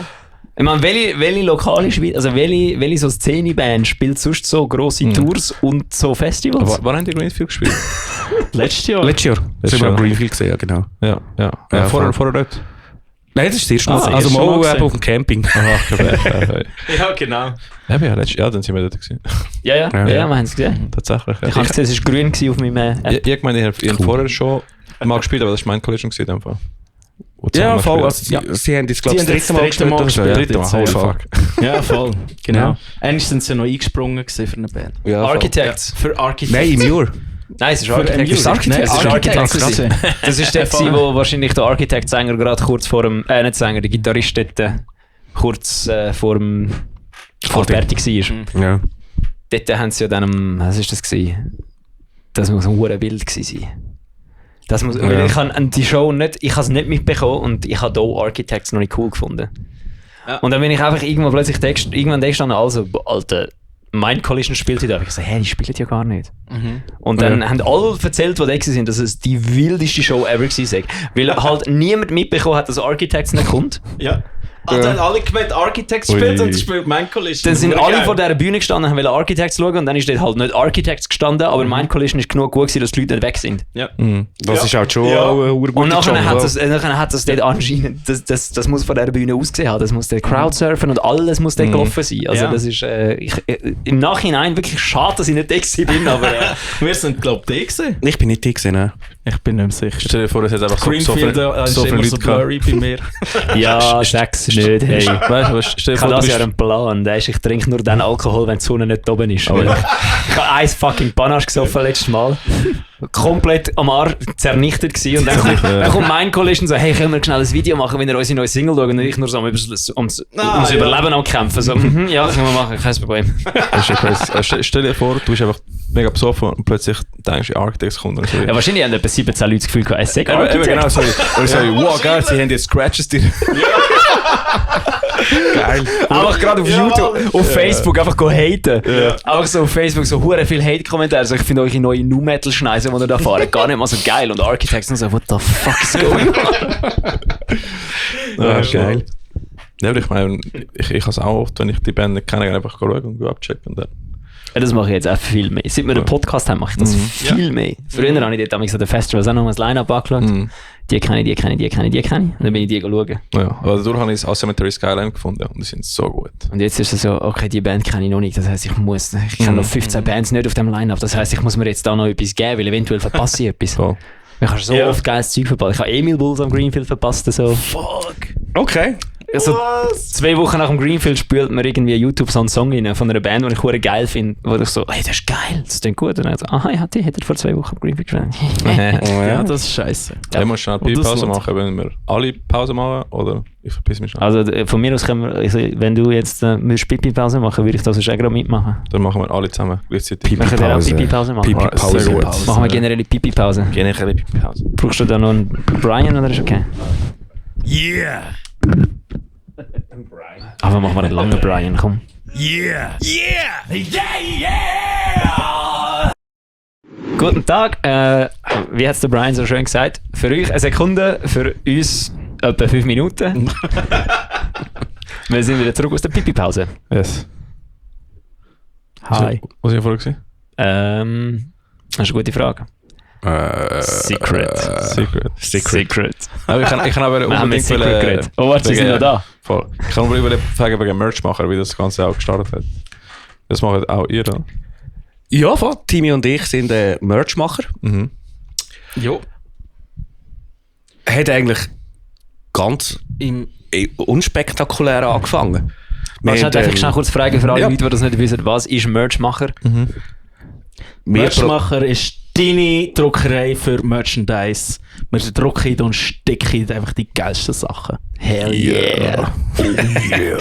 Nein, es hat ganz unspektakulär angefangen. Wir sind mit Secret, so der erste Merch, den wir produziert haben oder produzieren haben, ist ziemlich scheisse gewesen. Und ich komme halt auch aus der Werbebranche. Wenn der Firma gerade Shoutout, dass niemand dort bestellt. Ich sage nur Tom Hack. Ja, und ich sage, ich habe jetzt halt auch ein bisschen Sau gehabt im Siebdruck. Ich habe selber auch Siebdruckt. Ich habe ein paar Druckereien ausprobiert gehabt. Und dann habe ich in Deutschland wirklich sehr, sehr eine geile Druckerei gefunden. Die haben zuerst mal wirklich coole Prints gemacht. Also die haben wirklich können drucken. Ja. Faire Preise gehabt. Und Ist das die alle bestellt haben früher davon? nein, ich glaube... Ist das Million Thoughts gewesen? Ja, voll. Ja, genau. Ja. Voll. Der Tassi. Der Tassi? Ja, der Genau. Tassi. Alle haben die den Tassi kennen. Yeah. Also per E-Mail. Persönlich kennen nicht. Das zählt. Ja, voll, dann haben wir dort unseren Merch drucken.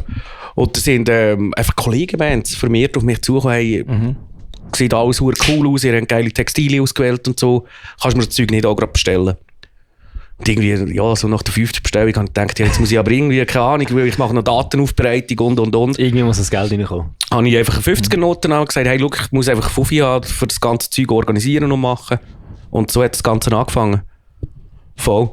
Und irgendein Das ist ist... aber ein fairer Deal. Ja. Ja, wenn du nicht daran So, gewöhnt ja. bist im Fall und die erste Farbformatierung-Dings bekommst, so, what the fuck muss ich jetzt da machen? Ja, voll. Das ist Und überfordernd. dort habe ich eigentlich dann einfach angesetzt, oder? Weil ich ein bisschen gewusst habe, wie es technisch muss aussehen, Druckgrössen, wie das Ganze muss daherkommen. So. Ja. Habe ich den Service einfach angeboten, voll. Und Ja. ja, nach den ersten 10 Kollegenbands hat sich das auch ein bisschen umgesprochen. Hey, gang zu dem. Also, es hat auch noch keinen Namen gehabt, irgendwie. Ja. Sie sind einfach zu mir gekommen. Voll. Und dann bin ich mal in einer Kündigungsfrist drin gesehen. und habe einen kleinen Shop gebaut, einfach, dass es für Kollegen ein bisschen einfacher soll gehen. Haben wir auch beim Namen nicht überlegt. Ich habe einfach gedacht, ja, Merchmacher, volleasy.ch, Domain gekauft. Stabil. Ja, irgendwie. Der Name beschreibt die Rolle. Irgendwie in 10 Sekunden schnell irgendein Logo reingeknallt, aufgeladen und ja, so haben wir mal angefangen.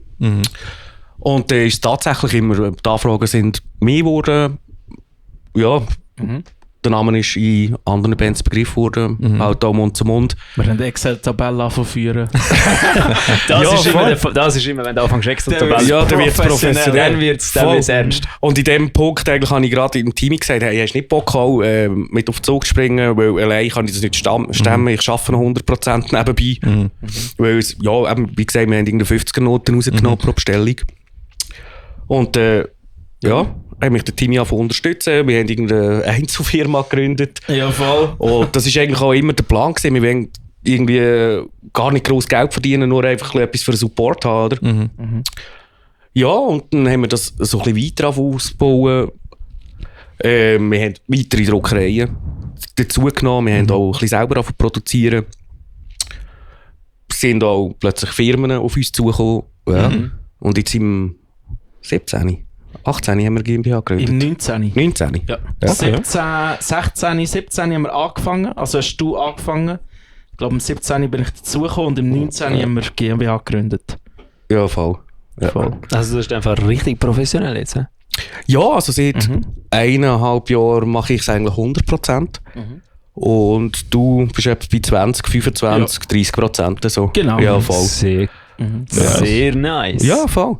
Also man muss auch sagen... Also du schaffst jetzt quasi selbstständig für Merchmacher.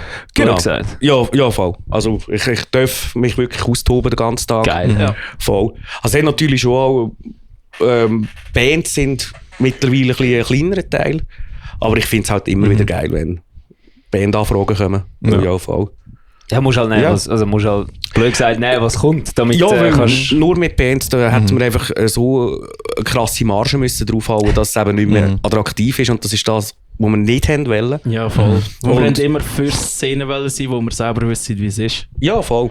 Und durch das haben wir jetzt eigentlich auch, weil wir nebenbei immer gearbeitet haben, haben wir uns unseren Kundenstamm eigentlich einfach können organisch wachsen. Wir haben keinen Stress gehabt und irgendwann habe ich einfach auch keine Lust mehr gehabt, selbstständig zu sein. Und dann habe ich gesagt, fuck off, komm, ich probiere es einfach und sonst suchen wir halt wieder einen Job. Aber es hat geklappt. Ja. Voll. Ja. Und da stehen wir heute, ja. Also das heisst, wenn ich jetzt eine Band wäre, hätte und ich bräuchte ein Backdrop, könnte ich zu euch kommen. Ich bräuchte T-Shirts, ich könnte zu euch kommen. Ja. Caps, ich könnte zu euch kommen. Patches, Patches. So eine Grundidee von uns, die wir von Anfang an hatten, ist einfach, wir wollen in der Schweiz eine Plattform gründen, wo man alles bestellen kann. Gerade wo wir am Anfang, wo der Sandro Sachen gesucht hat, Druckereien, hat man entweder nur T-Shirts können, hast du noch drucken, hast du nicht können sticken. Genau, Ja, so voll. das. Und wir haben dann, wie gesagt, also so gefunden, in der Schweiz gibt es das so, oder haben wir halt nicht gekannt so. Und Oder die Qualität ist einfach schlecht in der Schweiz. Das ist genau. leider eben auch viel so. Genau. Ja. Oder viel zu teuer oder was auch immer. Und inzwischen, wir können ja auch wirklich alles abdecken. Also wir können das komplettes Outfit quasi, kann man bei uns bestellen. Ja, voll. Oder eben auch Bandbox-Scrims, also von irgendwie 4x12er Boxen, Abdeckungen, Drumsticks, Plektren, alles Mögliche. Alles, was eine Band braucht. WC-Papier. Das ist Yes. nämlich ein Merchandise-Artikel, Können wir das ist ein Merchandise-Artikel, den ich mir mal überlegt habe, das zuzutun. Und dann war einfach das Problem gewesen, du musst ein ganzes Palett nehmen. Ja, du musst verdammt viel bestellen. Und dort habe ich dann einfach das Gefühl, ja okay, ist gut, dann machen wir das nicht. Was ist der unkonventionellste Merch-Artikel, den ihr anbietet? Kondom ist gar nicht mehr so speziell. Ich kann sagen, komm jetzt nicht mit Kondom, weil die gibt es überall. Also haben wir selber nicht gemacht, aber ich habe letztens bei einer Band Analplugs gesehen. Das ist irgendwie Grindcore-Band und ich habe das so gefeiert. Das ist echt geil. Ja. Ich habe mir mal überlegt, Rectal Depravity möchte ich sagen, ja. so ein Anal Depravity, oder wie hast du das genannt? So ein Zahnbürstchen-Set, weißt du, so ein Reisebett mit so Zahnbürsten und der Zahnpasta, das wäre glaube ich auch noch ziemlich cool. Ja. Irgend so ein Schmarren. Also kommt dir gerade etwas in den Sinn? Also Wunsch, ich hätte gerne Adiletten. Oh, Das wäre verdammt fett. Yes. Ja, Aber die richtigen, es müssen schon Adiletten Ja, sein, die voll. Logo drauf geben. Ja. Aber das unkonventionellste Merch, das wir haben. Ja, ich glaube, wir sind so langweilig und bleiben bei Gummis. Ja. Okay, das Was aber schon geil wäre, wäre so Custom Adidas Tracks, oder ich glaube mit Trademarks sind die mega hart. Ja, Also da wird findest du schwierig. Mega schwierig. Ja, voll. müsstest halt einfach das Adidas-Zeug einkaufen und dann drauf drucken. Ja, voll. Also, voll. so Sachen machen wir natürlich auch, für Vereine vor allem. Ja. Die letzte, ich weiss nicht, die Lexi hat in Taoist Chat etwas reingeschrieben. Ich weiß nicht, aber Tau ist... Dungeons and Dragons Würfel wären dann ja. etwas. Okay, das ist speziell. Vor allem, weil alle Leute, die alle Leute in Bands Nerds sind. Das ist unglaublich viel Und- Leute Dungeons & Dragons spielen oder Magic oder so. Aber es ist blöd, wo die meisten Leute, die an Konzerte kommen, haben ja keine Band. Hast nur Bands. Stimmt, wir haben ja vorher herausgefunden, die sind alle zu hot, ja. Ja, Fuck. die sind hot, Ja. die spielen das nicht. Die sind hot, die spielen nicht in Bands. Ja, Und aber spielen nein, eben Dungeons doch, and nein, eben Dragons. doch. Es ist mega in für junge TikTok-Leute im Fall. Ist crazy. Drachen und Drachen und Dings, ich weiß nicht warum. Aber Gewölb. Dungeons & Dragons ist einfach explodiert. Aber was man eigentlich noch sagen kann, Scheiß Stranger Things. Ja, natürlich, Stranger Things, ja. Ja. Wegen Stranger Things. Ja. Ja, Logo. Ah, ja. Ja, Logo. Das macht Sinn. Ja, aber wegen unkonventionellen Sachen. Wir haben ja ein eigenes Bandquartett gemacht mit Schweizer Rock- und Metal-Bands. Ah, das ist von euch. Das ist von uns, ja, voll. Ja, voll. erzählt, Wir haben erzählt. das Bandquartett gemacht mit Bands. Okay, Fuck, das ist das eine Aufgabe gewesen. Das klingt interessant. Erzähl doch mal drüber. Hey, Ich habe von dem gehört, ich habe es schon mal gesehen, aber Ja. ja, jetzt hätten wir können mitnehmen. was ist es genau? Verdammt, ja, wenn wir das Hey, gewusst wir haben haben. einfach gedacht, komm, wir machen doch ein bisschen etwas für die Szene.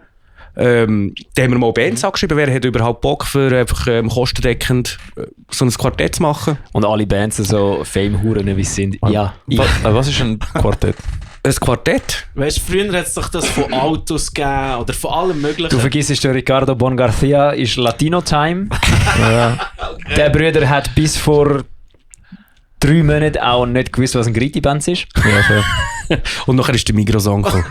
Nein, Ja, wir sind während der Bandprobe im Denner gestanden und der Ricky schaut mich an so, Brudis, was ist das? Und ich so, du stehst vor einem Brotregal, wahrscheinlich Brot. Ich will nie eine gute Story erzählen, weil sie ist so gut. Und dann schaut der Ricky uns nochmal so an, so, ja nein, was ist das? Wir so, ja, probably Brot. Ja nein, das Brudi-Brot da. Das Brudi-Brot.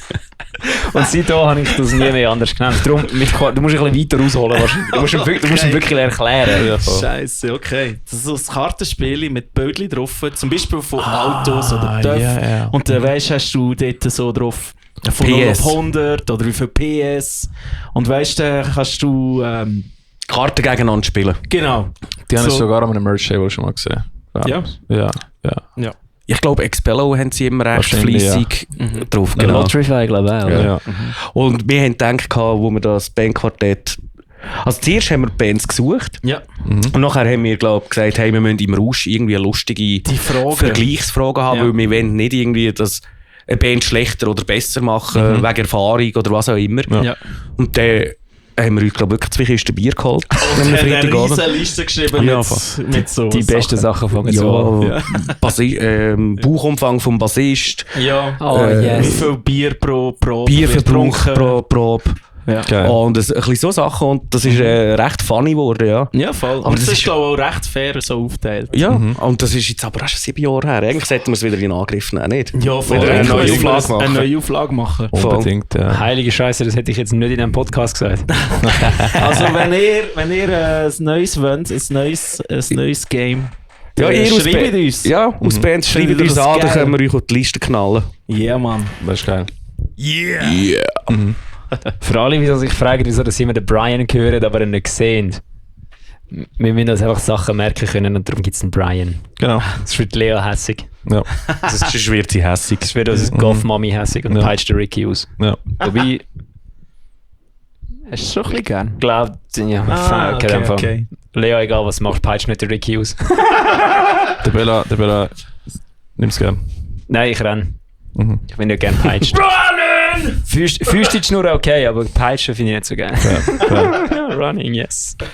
Exakt. Aber Dings, eben Merchmacher zum Beispiel, das ist, also wenn mir jemand fragt, ja, wir wollen es Inland machen oder so, das ist das Erste, was ich sage. Also das Erste, was mir in den Kopf kommt, bei Taues haben wir auch T-Shirts bei Merchmacher machen. Das ist Ja, das voll. Einzige, was mir in den Sinn kommt. Ja. Voll. Ja, cool. Ist einfach Support your locals, oder? Ja, voll cool. Mhm. Cool. Danke. Voll. Gracias. Also in dem Fall, wenn du Merchandise brauchst, Mhm. wenn du irgendetwas brauchst für deine Band, geh auf merchmacher.ch. Voll. Und ich glaube, Designs und so tun die auch machen, oder? Ja, voll. Ja. Also wir selber eigentlich, ja, aus Zeitgründen nicht, aber Ja, wir voll. arbeiten mit coolen Designern zusammen, die zum Beispiel zum Teil auch bei Stay Cold Designs machen. Voll. Und du kannst Also einfach sagen, richtig hey, ich habe mein geiles Logo, aber ich kann, weiß nicht was sonst tun. Ja, voll. Also wir haben Kunden, die kommen mit einer Serviettenzeichnung und sagen etwa so. Und es sieht aus, wie es ein Kindergärtner gemacht hat. Und dann tun wir das einfach einscannen, super briefen, halt auch übersetzen dann für unsere Zeichner. Voll. Voll. Jetzt hast du gehört. Wenn du es brauchst, schreibst. Kommst du? Wer ist noch nie Kommst du gewesen, wie man vorbei? ein Tattoo designen? So, da, ich kann es mal zeichnen. Machst du jetzt gut. Ja. Gut, jetzt gibt es ja ChatGPT. Ja, fair. Jo. Dann machst du es ja viel besser. Aber nachher hat es plötzlich 6 Finger oder so. Ja, voll. Da mache ich mal ist es wirklich lieber von Hand mit meinem schlechten Zeichnen und Ja, gib's dann über. Ja. Nein, aber es gibt coole Künstler. Gescheiter Ja, die ein voll. bisschen unterstützen. Ja, also das voll. machen wir auch mit Secret eigentlich. Ja, wir gehen wir sehen. lernen eigentlich jedes Design zeichnen von Hand. Ja. Und Ja. ja, Das ist wichtig. Das ist auch gut so. voll. Ja. Mhm, definitiv. Support Ich wollte local jetzt nicht den artists. Moritz fest ins kalte Wasser rühren, aber der hat letztes Jahr auch ein Artwork gemacht, für, wo dann jetzt dann gleich released wird. Der Moritz von schön. Safer Last Breath. Geil. Vielleicht könnt ihr den auch mal anschreiben. Geil, ja, gut zu wissen. Mhm. Gut. Das stimmt. Aber er ist, glaube ich, ein bisschen am Durchdrehen gewesen, weil er das erste Mal gemacht hat. So, oh mein Gott, ich komme jetzt durch das und das und das. Dann habe ich ja die Layers wieder nicht mehr gefunden. Ja gut, das ist ein Designerproblem, Ja. kenne ich. Mhm. V1, V1.2. Release Final. Final Release. Final Release Ja, Punkt voll. 2. Ja. Ich meine, wir haben auch unsere... Final Release, jetzt aber richtig. Und wir haben auch das Albumcover ist auch von Local Artists gewesen, wo sie am Anfang auch Drafts gemacht haben und so ein Proberaumbild und am Anfang hat so Bier gehabt. Und so, ja, ist schon noch cool, aber wir denken eigentlich Mathe, kannst du Mathe machen? Hättest du das Bier kann ich einfach Mathe kann nicht da. So, perfekt. Geil. Da hängt es ja. Ja, tatsächlich. Ja, voll. Ja, voll. So Ja. geil. Hinter Toni steht Bier. Ja, aber richtig geil. Ja, und, Shoutout Michelit Art. Wie ist sie auf Instagram? Einfach Michelit.art, so etwas. Shoutouts, Michel. Ich glaube, es heisst Michelle Tart. Michelit, fucking. Schon bist du wieder. Es ist eine Torte. Michelit Art. Ah, jetzt macht Sinn. Jo, nicht alles, was mit Art endet, ist Fair. geistig eingeschränkt. Okay. Alright, jetzt check es. Ricky wieder mit seinem Joe Rogan Podcast. Das hat wirklich besser, muss ich sagen. Ganz am Anfang bist du ein bisschen Joe Roganig gewesen. Ja, Das hat sich jetzt bessert. ist mein Shane Secret Podcast ein Favorite. Okay, top. Ja. Was sind so eure Lieblingspodcasts? Metal Servola natürlich. Klar. Ich kann jetzt auch gerade sagen, das ist der einzige, den ich höre. Hey, ganz ehrlich, ich Jetzt tut es höre... wieder so, als ob er das absichtlich gemacht hat. Heisst es wieder, ich sage arrogant und eingebildet. Ich muss einfach ganz ehrlich sagen, ich habe bis jetzt, glaube ich, nur eine ganze Folge von euch gehört. Und ich glaube, das ist auch der einzige Podcast, den ich in meinem Leben gehört habe. Ist auch besser so. Ich empfehle Ja. den meisten Leuten nicht mehr als eine Folge zu hören. Ich finde Hörbücher geil, aber Podcasts bin ich nie so irgendwie reingekommen. Ich weiss auch nicht. Ein Hörbuch ist ja fast ein Podcast. Ja, eigentlich schon. Ja. Nein, es liest dir einer ein Buch vor. Also gut, was ein das Podcast finde ich ist ein Freestyle-Hörbuch. Ja. Ja, voll, genau. Lesen mal Bücher vor, dann würde es Timmy hören. Ja, Tatsächlich. Wir könnten das mal machen. Ja. ja, voll. Und welches Buch würde man lesen? Ich finde, Secrets hat ein Buch von ihren Tours schreiben. Dann könnte man das vorlesen. Fair. Geil. Schreib mal eins. Gut. Wo sind wir jetzt eigentlich vor Merchmacher hängen geblieben?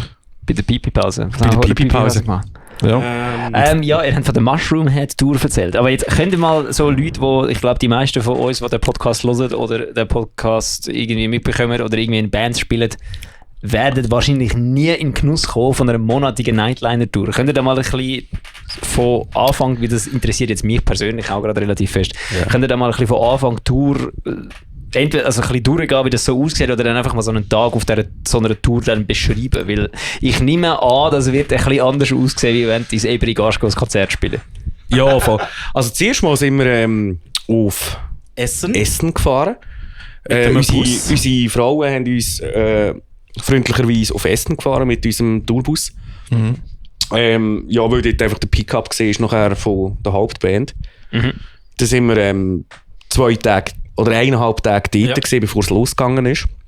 Weil Mushroom Head hat ihre Backline müssen einstellen, In-Ear-Rack vorbereitet, weil das haben sie alles gemietet gehabt. Das sind so Production Days, oder nennst du das? Ja, genau. Wir sind auch dort bei dieser Lagerhalle gesehen, wo die das alles gemietet haben. Ja, voll. Und dort haben wir einander ein bisschen kennengelernt, halt. Ja, noch ein bisschen anständig gesehen, weil wir wollen ja einen guten Eindruck hinterlassen und so.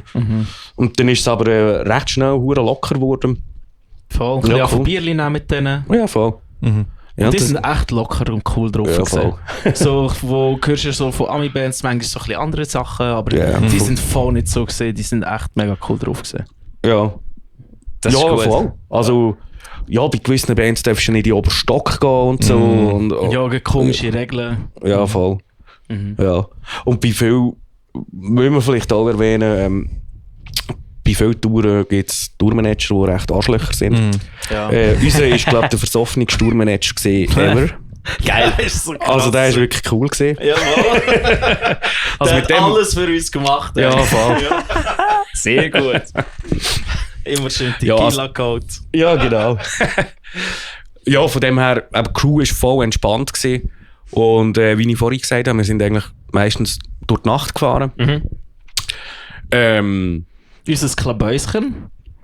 Unser Klabäuschen, ja, wir haben so den hintersten Teil gehabt. Also im oberen Stock sind alles voll Bett gewesen, so Doppelbett links und rechts.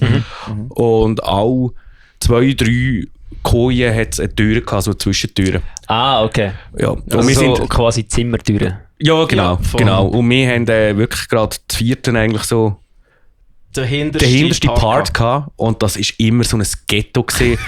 Beefy Verpackungen am Boden. Pombeer! Es hat immer knistert. Wenn du gelaufen bist, wenn du gelegen bist, hat es im Nebenbett knistert. Hast du so Vorhang gehabt, hast du zwischen dem Vorhang geschaut, hast du wieder so eine Beefy fressen. Haben wir so dealet, wie im Knast irgendwie, so, gibst mir Pombeer, dafür kommst du irgendwie Gummibärchen. Das ist so geil gewesen. Aber das Geräusch am Morgen, das vergesse ich nie mehr, das so knistern, wenn mit der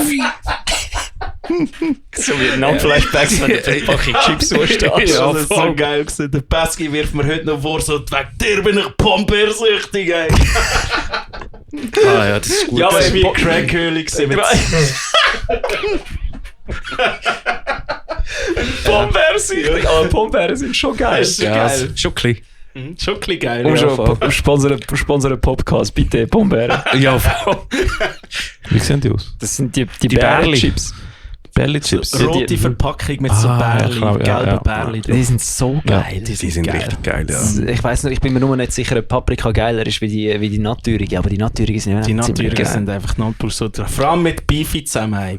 Wahnsinn! Das klingt jetzt uhuere wie ein Kosovo-Sandwich vom Militär. Das ist ein Qualitätsznack gewesen. Das ist fast... Und ganz wichtig ist auch das Buch vom Grillen. Ja. Und da hat das andere seine Kaugummis können da drauf tun. What? Das ist wirklich fast wie ein Knast. Ja, wirklich. Cooking-Show Ja. einfach.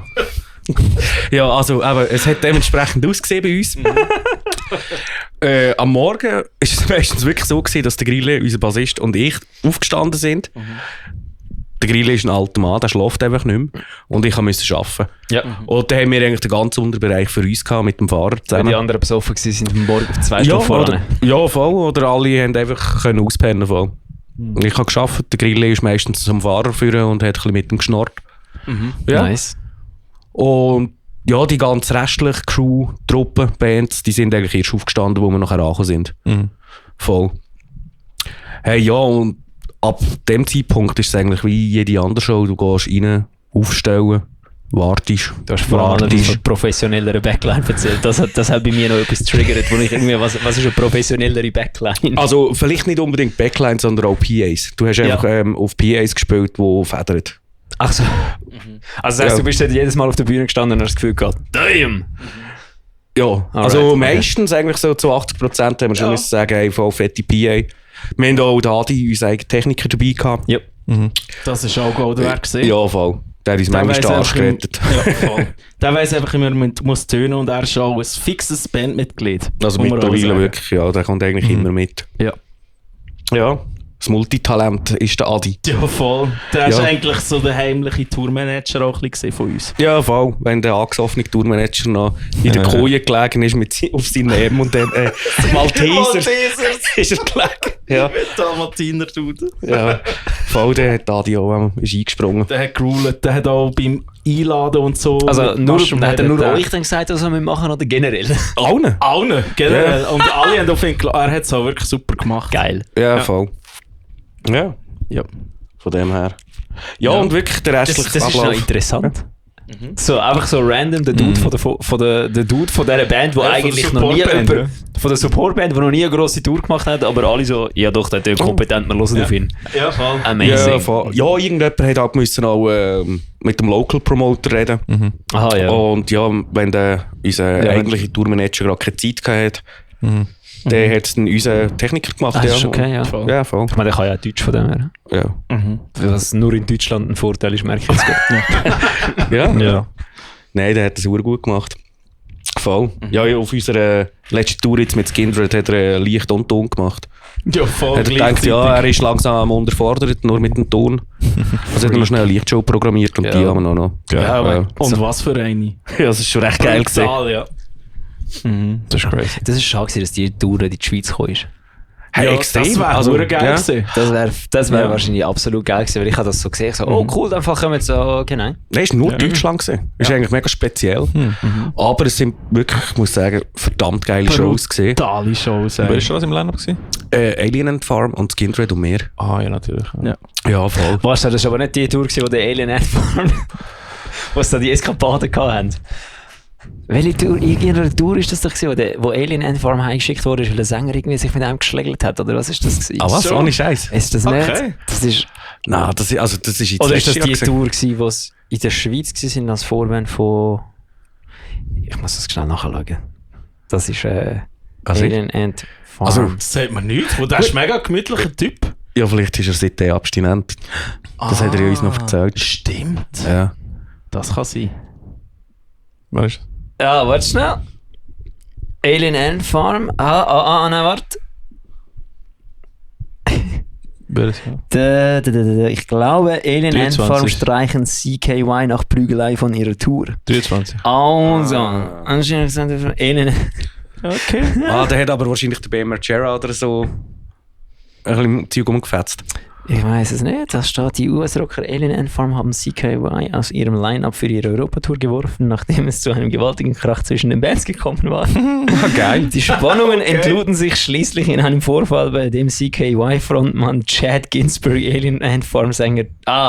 der Chad von CKY hat den Alien Ant-Farm-Sänger geprügelt. Iceboxed. Ja, Frech. Lo. würde ich ja sagen. Nein. Also wirklich. Ja, voll. Geil. Also, ist sie mit Alien Ant-Farm und Skindred auf Tour gewesen? What the fuck? Ja, das ist schon recht crazy gewesen. What the fuck? Also, man muss auch So, sagen... habt ihr euch das eigentlich mal kurz, sind ihr selber mal kurz so einen Schritt hindern und habt das mal so angeschaut? So. Hey, also, ich muss jetzt sagen, gerade in den letzten Wochen oder diesen 2-3 Monaten, die vergangen sind, haben wir schon müssen sagen, hey, es ist hure crazy gewesen. Fuck ja, aber das ist erst so im Nachhinein so bewusst worden überhaupt. Wie krass das war, ey. Also ich bin eigentlich schon länger in Kontakt gewesen mit dem Manager von Skindred, einfach weil wir uns halt auch ein bisschen können von früher her. Wie ist das eigentlich zustande gekommen? Hey, das ist auch irgendwie so ein bisschen auf meiner Hartnäckigkeit, dass ich einfach, ja, du weißt, wie es im Musikbusiness ist, oder Arschlecken. Ja. Und da habe ich früh angefangen. Hast du in dem Fall rote Sohlen an deinen Schuhen? Ja. Top. Nein, und so halt einfach immer mit den Leuten in Kontakt gewesen und dann halt auch mal zum Geburtstag gratuliert oder auch, ja, wenn er geheiratet hat, sieht man das in Social Media oder so einfach mal geschrieben. Darum sind wir nicht erfolgreich, weil wir Social Media hassen. Ja gut, das ist aber auch recht behindert. Ja. Nein, ja, dann ist das zustande gekommen eigentlich. Mit dieser Skindred-Tour. Und irgendwie so 2-3 Wochen vorher haben sie uns noch geschrieben, ja, wir werden etwa eine Viertelstunde nach der Türöffnung spielen.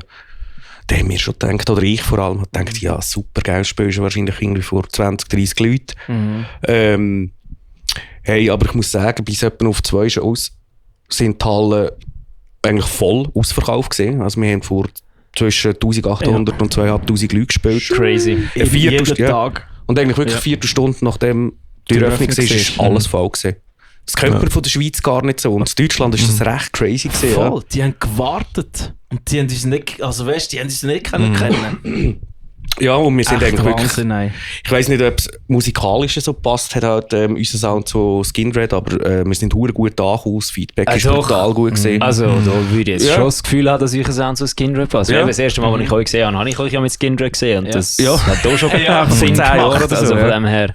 Ja. Also, das sehe ich jetzt schon. Ja. Also, Skindred hat ja auch... Also, sie sind ja, glaube ich... Sie sind auch eher in eure Richtung gekommen mit dem neuen Sound.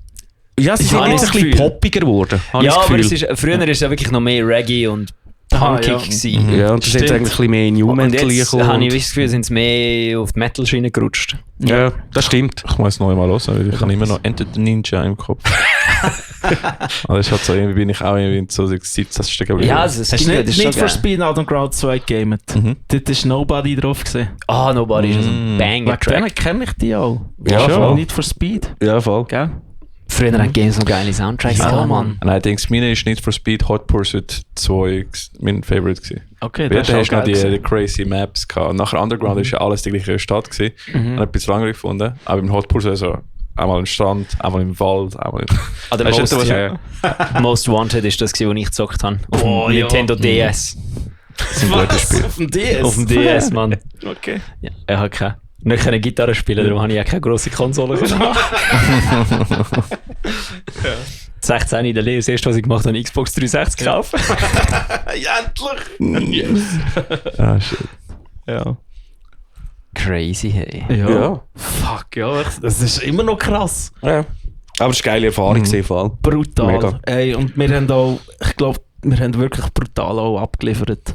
Ja, Also, voll. weißt, Und auch wir immer sind gut alle- connected und voll. Gut Hast du auf vorbereitet. dieser Tour nicht müssen arbeiten? Mal. Okay. Ja. Ist halt Selbstständigkeit. Ja, gell? selbst und ständig, ja. Ja, wir können uns das erlauben, halt einfach mal eben ein paar Tage oder auch ein paar Wochen wegzugehen. Oder ich kann mir das erlauben. Aber ja, dafür auch hackeln. Voll. Aber ich meine, das mache ich auch gerne, wenn ich dafür gehen darf. Ja, es ist ja Voll. auch, es ist ja auch wie dein eigenes Ding. Ja, voll. Du bist ja voll. nicht am Shareholder Value increasen. Aber Du genau. bist deine eigene Value am increasen, wenn du etwas machst. Ja, voll. Ja, das ist schon cool. Dann hast du natürlich einen anderen Ansporn dahinter zu schaffen, Ja, wenn du voll. quasi Ja. deinen eigenen Lohn zahlst und nicht, Ja, definitiv. und nicht musst. Dafür eine andere holst. Und wo geht es weiter mit Secret? Oder welche schon, das finde ich noch Ja, kurz sicher. zurück. Ich bin noch kurz bei der Skin Red Tour. Alright, ja. Welche Venues haben die nicht alles so gespielt? So, weil man kennt ja doch ein paar ein bisschen in Europa. So, oder wie gross sind die gewesen? Ist das so Dynamo-Grösse gewesen, extra Grösse oder grösser? Hey, ich hätte jetzt gesagt, etwa extra, wie viel gehen die? Ich glaube 2,5. Ja, also es ist eigentlich alles zwischen 1800 und 2500 gewesen. Crazy. Ja, und eigentlich, es ist fast jede Show ausverkauft gewesen. Ja. Ja, das Line-Up ist auch Ziemlich. fucking stacked gewesen. Das ist Mit wirklich Alien cool. Ant Farm. So Ja, voll. insane. Weil ich habe nur Skin Red im Kopf gehabt, aber mit Alien Ant Farm. Gut, Alien Ant Farm haben die einen anderen Song als Smooth Criminal. Ihr müsst Eben, wissen. ich habe genau das gleiche Sie haben im Fall noch recht geile Songs. Also auch ihr neues Ja, Album ja. ist hure cool, mega eingängig. Ich hätte das Album ehrlich gesagt nie gelost. Ja, Wenn ich das jetzt ist mit mein noch- Problem. Ja. Ich glaube, ich kenne die wirklich nur wegen dem einen Song. Und Der das Tony ist es Hawk Ja, 3 Wings. Tony Hawk 2, oder glaube um 2 hat es auch noch einen Track gehabt. ich. Alright. Wings heisst der, glaube ich. Ja, Das ist auch den recht kennt man geil. auch. Ja. muss ich in dem Fall auf dem Aber Highway das ist nachher so schnell der reinlassen. Song vom Artist, wie heißt es, Dirtbag? Etwas. Viatus, ja. Teenage Dirtbag. Genau, das ist der Song und andere Songs. Ja, so One-Hit-Wonder. Genau, One Hit Wonders. Ja, aber also, sie haben uns erzählt, Alien Ant Farm, die haben eigentlich in der Staaten schon recht Erfolg. Also die spielen es auch für 2'000, 3'000 Leute. Ja, ich glaube, Das ist eigentlich noch crazy. So, wenn ein Song einfach so explodiert, ist so wie ein Curse und ein Blessing gleichzeitig, oder? Weil Ja. Ja, hast die voll. Reichweite, aber nachher meistens von den Leuten kennen dich einfach vom einen Song und sind nie Ja. tiefer gegangen. Voll. Der Sänger hat ja bei MTV als Moderator noch gearbeitet. Ja. Zeit lang. Ihn kennt man schon. Wie heißt er? Brian. Dryden. Dryden. Ich habe es sonst vorher vorgelesen, ich weiß es nicht mehr. Welche Show hat er gemacht? Hey, irgendetwas mit dem Scheiße. P. Diddy hat er doch erzählt. P. Diddy. Jesus! Ja, voll. Ja. Alright. Sehr Stimmt, gut. das hat er erzählt. Ja, die haben viel erlebt, glaube ich. Ja, ich glaube Die Herren. Das ist mit dem PD, ja, das ist gut. Dann sind wir hoffentlich der Babyölflasche nicht zu näher. I hope so. Ich glaube, er hat sich genug früh abgekapselt. Sehr gut. Aber ja, was haben die so vor mit Secret in nächster Zeit zu machen? Hey, wir sind gerade am Song schreiben. Ja. Ja, jetzt gerade an einer Single dran, aber wir dürfen eben noch nicht sagen, mit wem. Es gibt Featuring. Wir haben eigentlich recht wenig Shows im Moment. Also bestätigt ist eine Eineinhalb. schon in Deutschland an einem Festival und 2 Sachen, die wir auch noch nicht dürfen announcen, aber auch gleich announced wird.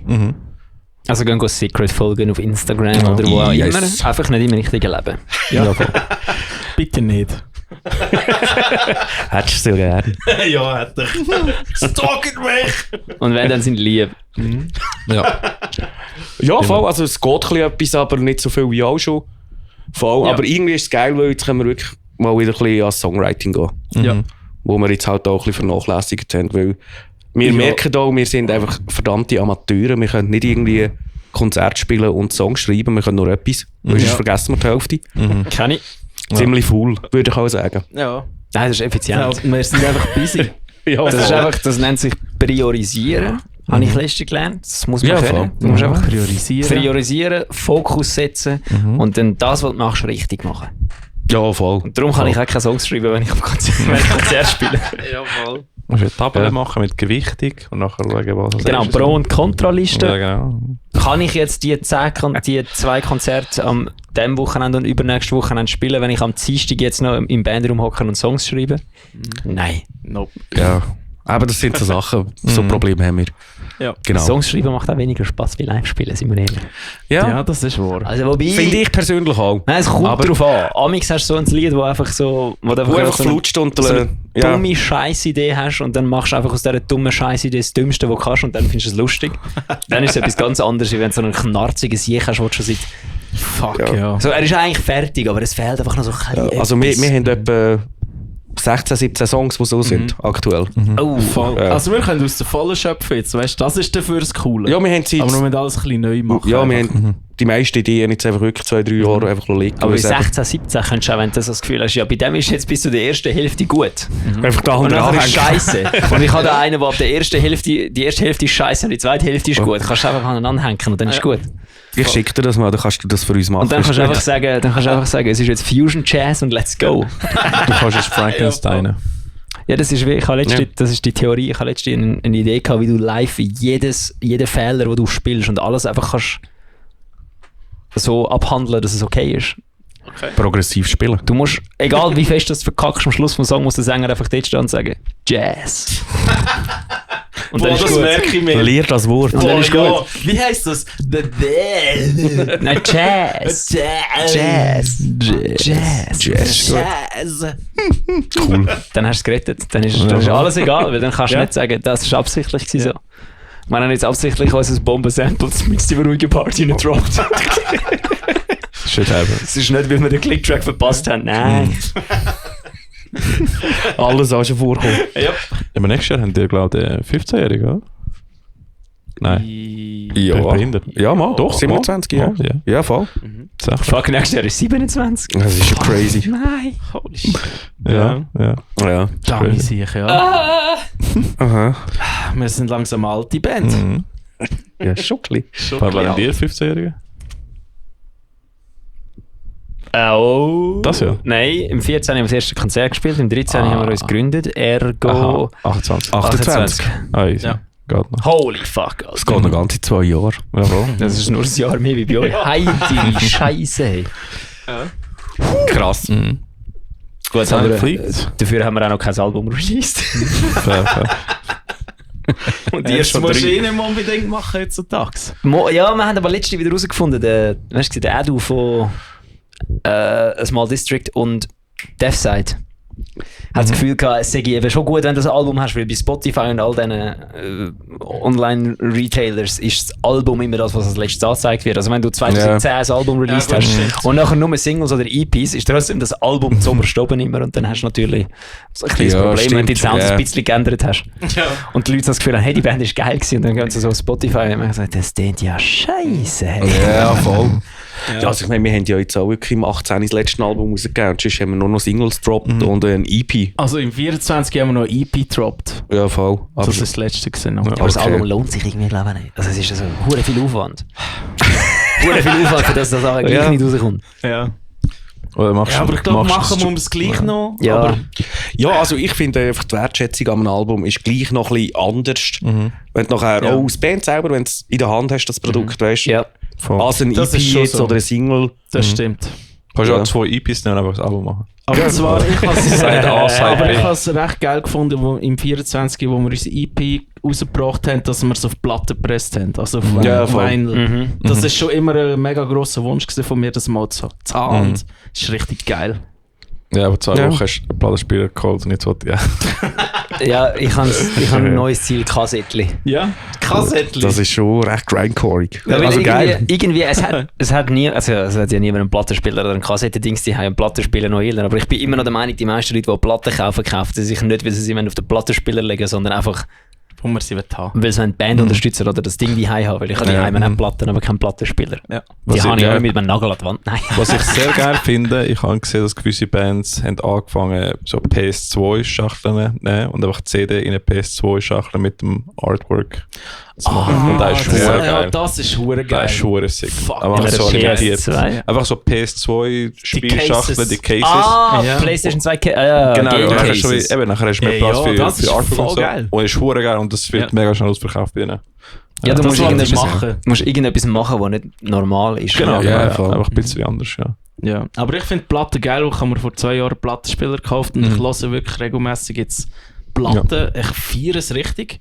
Und es gibt auch, weißt du, jetzt von allen Bands, die machen alle Platten. Das ist Ja. geil. Ja. Skinrap bringt jetzt auch eine Platte raus. Es ist ein anderer Vibe mit einem Plattenspieler. Ja. Auch nur schon ein CD in ein Ding rein Ja. tun, ist ein ganz anderer Vibe. Es Habe ich ist letzte wieder eben- herausgefunden. Es ist ein Ritual. Ja, voll. Es ist Ja. ein Ritual, oder? Und du hörst es ganz durch. Mhm. Das ist verdammt geil. Ja, und du Das musst hört jetzt, auf. wirst musst nicht es abgelenkt von drehen. deinem scheiß Handy, das du in der Hand hast. Also schon, aber nicht von der Ja. Musik. Du kannst nicht skippen, also kannst manuell skippen, aber das ist nur ein Aufwand, oder? Du Ja. kannst einfach immer alles laufen. Ich brauche einen Plattenspieler.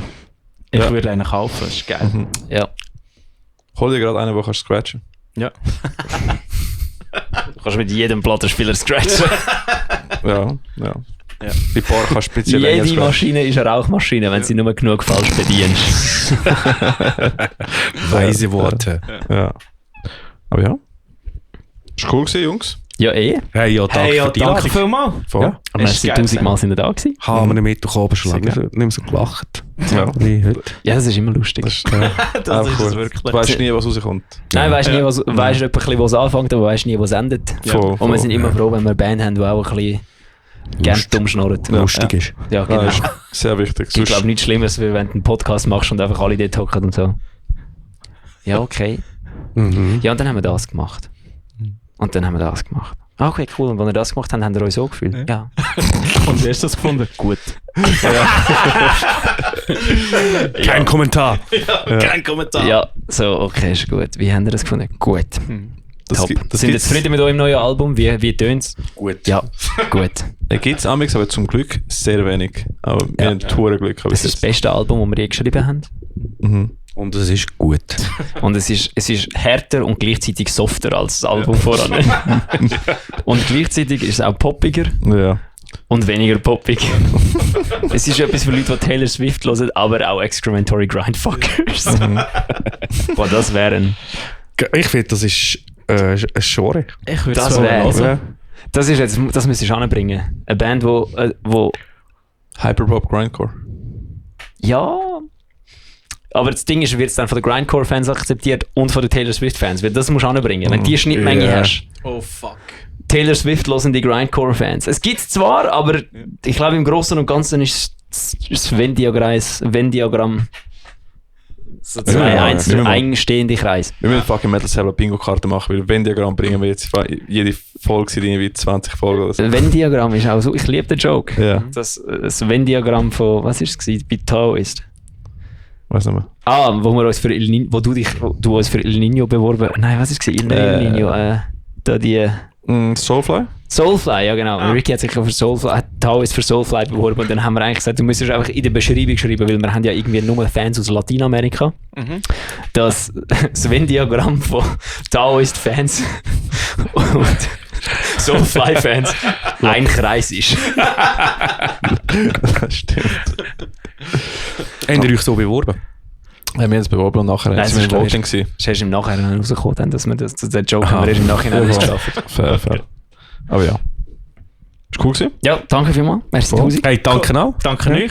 Also Gibt's- einfach, gehen jetzt Secret hören. Ja. Jetzt hätte ich fast Kindred gesagt. Alter, das wäre peinlich gewesen. Gehen Secret hören, gehen Merch machen, Sachen bestellen und gehen Secret Merch bei Merchmacher bestellen. Oder habt ihr abschließende Wörter für alle Zuhörer, die so lange jetzt zugelassen haben? Hey, danke für eure Geduld. Und danke fürs Zuhören.